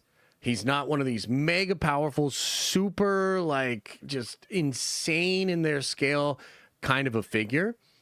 And I would also argue that doing Gregor and doing Eisenhorn as the first character in is really Hollywood thinking, meaning they're thinking in terms of digestibility, marketability, focus group considerations, like a lot of fucking bullshit. And I gotta be honest with you, I do not think that's where Cavill's head is at. I think where Cavill's head is at is how do we properly convey the scale and depth of this universe in this first show. The first show is the most important thing. It's the thing that will either get them way more stuff or end it forever. Okay?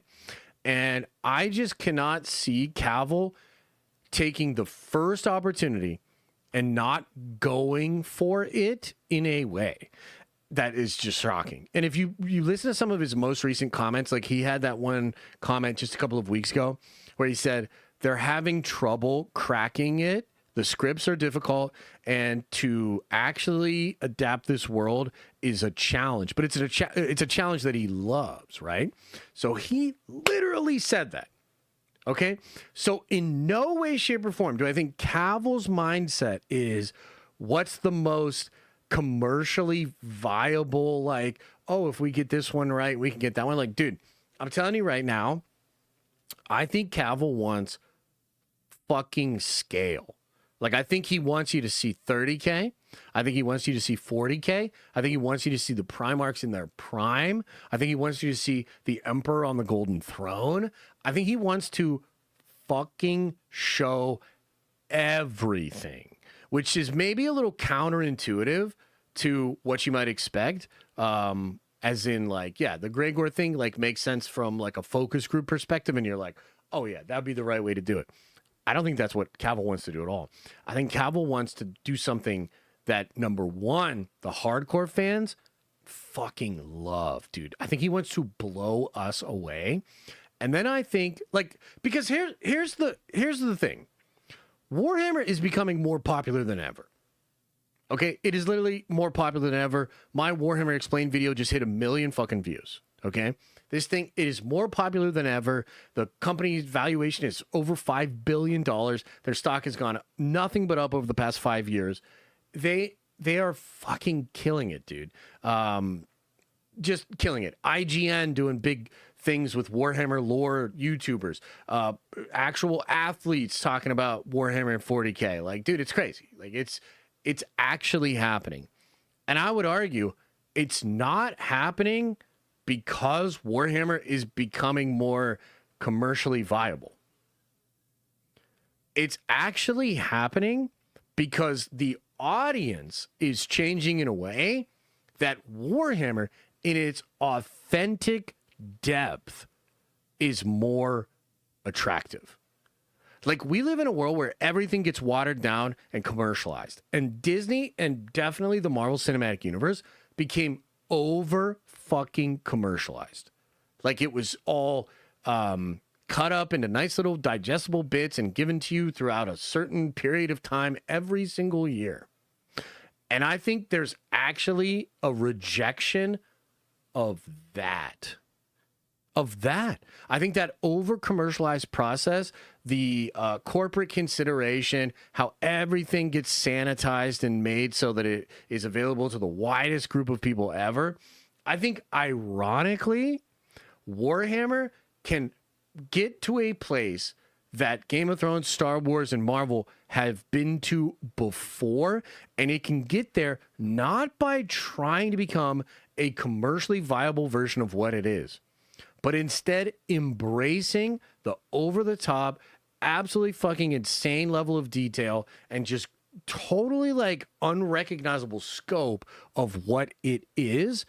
There is an authenticity and a charm to how goddamn ridiculous Warhammer is. And I think a lot of the mainstream audience is actually, like, ready for that. And I think that's what Cavill is sensing too, right? That might be what Games Workshop is. It's like this. It's like, why would they change it if it's already working better than it ever has before? Like, do you understand the logic of what I'm saying? So I think you've got a super fan in Cavill, and sure, there's a part of him that is thinking in terms of commercial viability and producing, and that's like his job, right? Because he is the producer. But at the end of the day, man, they negotiated the rights for this thing for 2 years.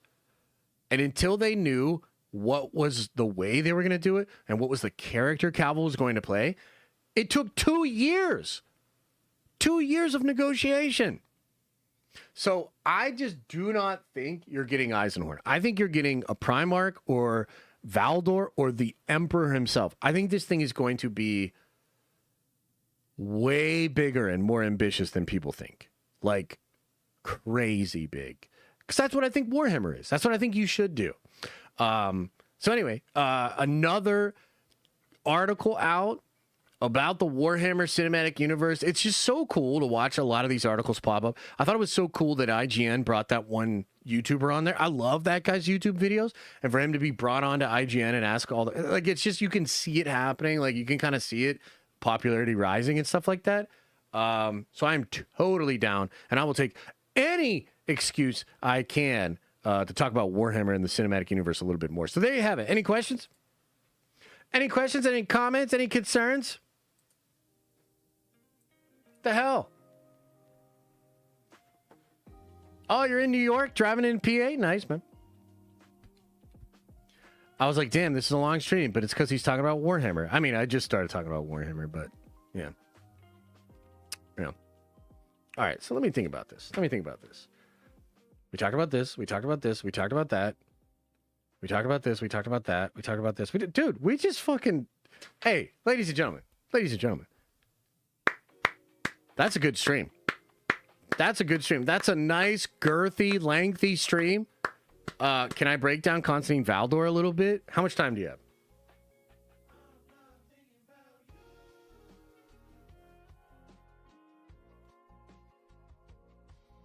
How much time do we have? Why don't we save the Valdor thing? Okay, why don't we save the Valdor thing? Because here's what I was thinking. Here's what I was thinking about, okay? And some of you are going to be a little upset. But I think it's going to be okay. I was thinking about not doing a morning stream tomorrow and doing a Warhammer research stream at night. Okay? And we get the whiteboard out, watch a bunch of videos, spend several hours researching Warhammer.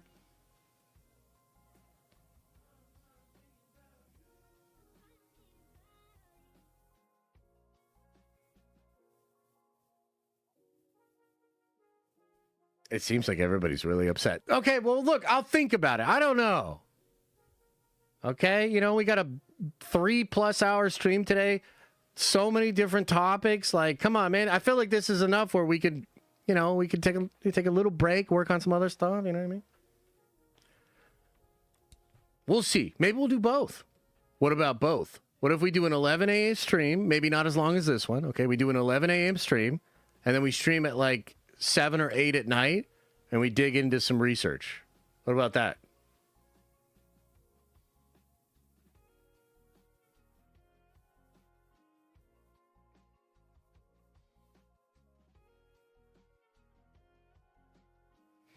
Do you guys see this Warhammer sword I have? I mean, there's the power, the chain sword there. Look at this, though. This power blade. This would be something like what Eisenhorn would have. Oh, it's so cool.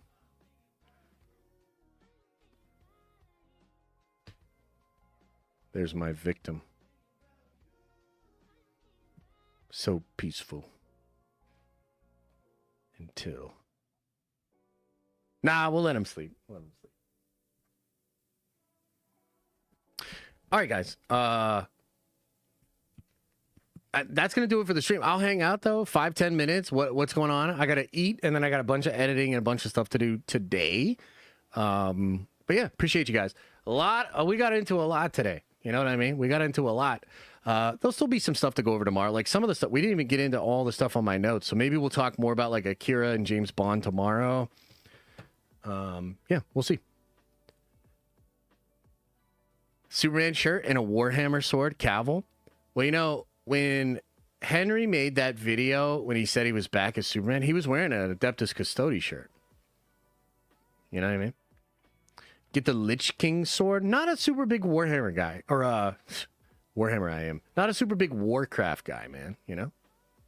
Just never been that into Warcraft. I played a good bit. I don't even think I took a character past 60 though. Yeah, no.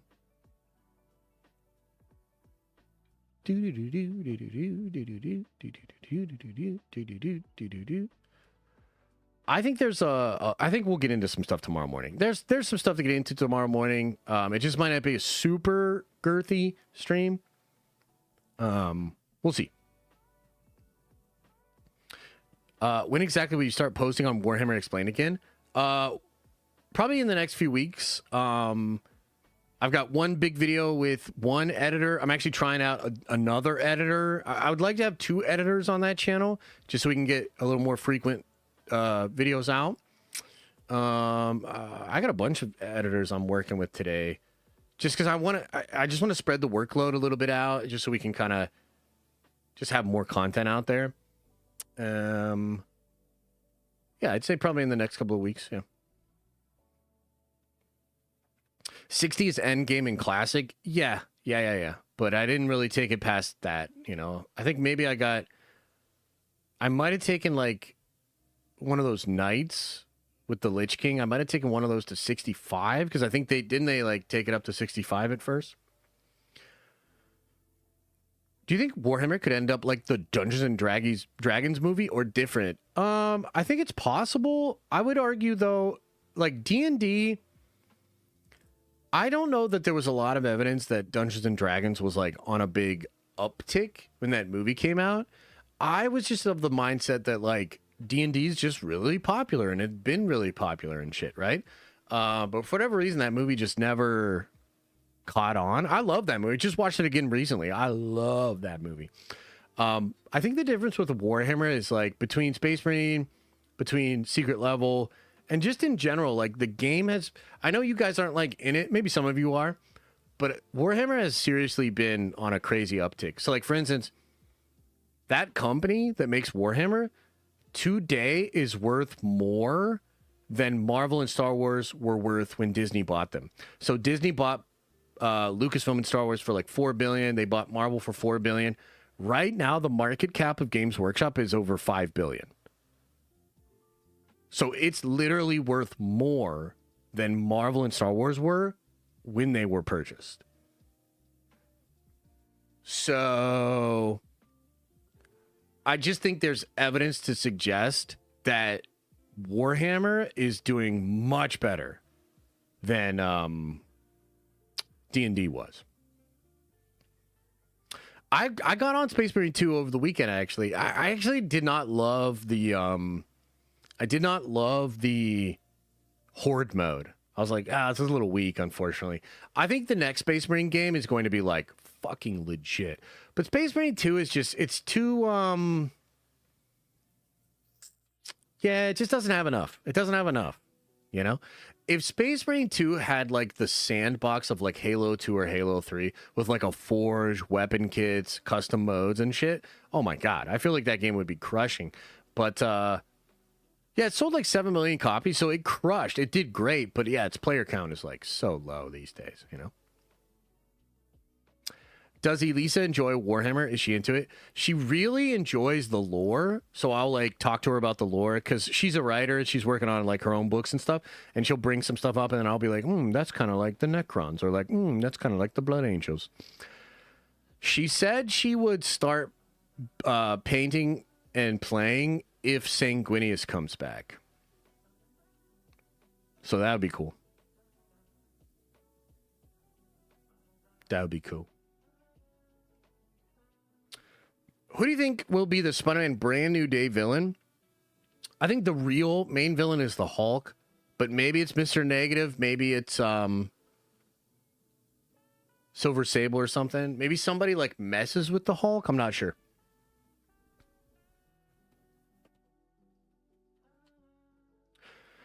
Will they make a Warhammer MMORPG? I think there actually is one already, but I don't think it's very good.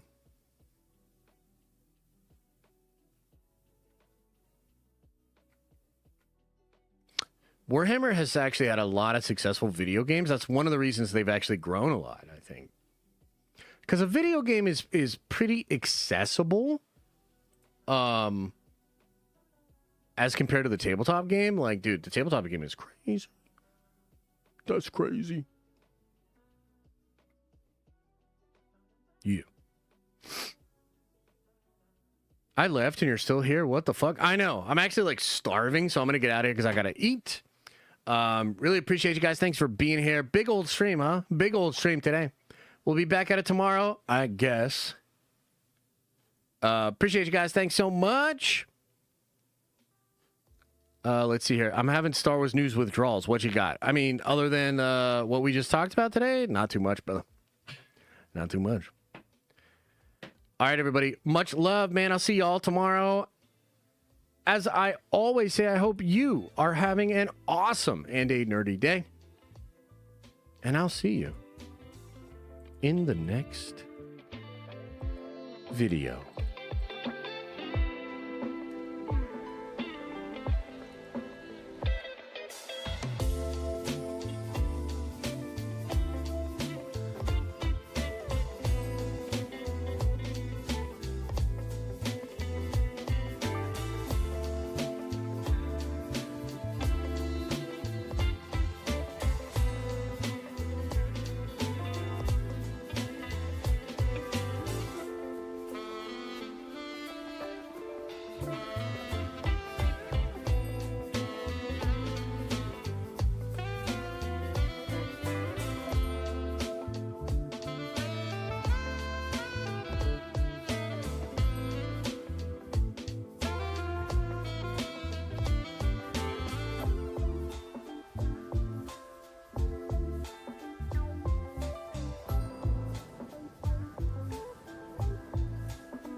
Is everybody gone? Did everybody leave? Leave.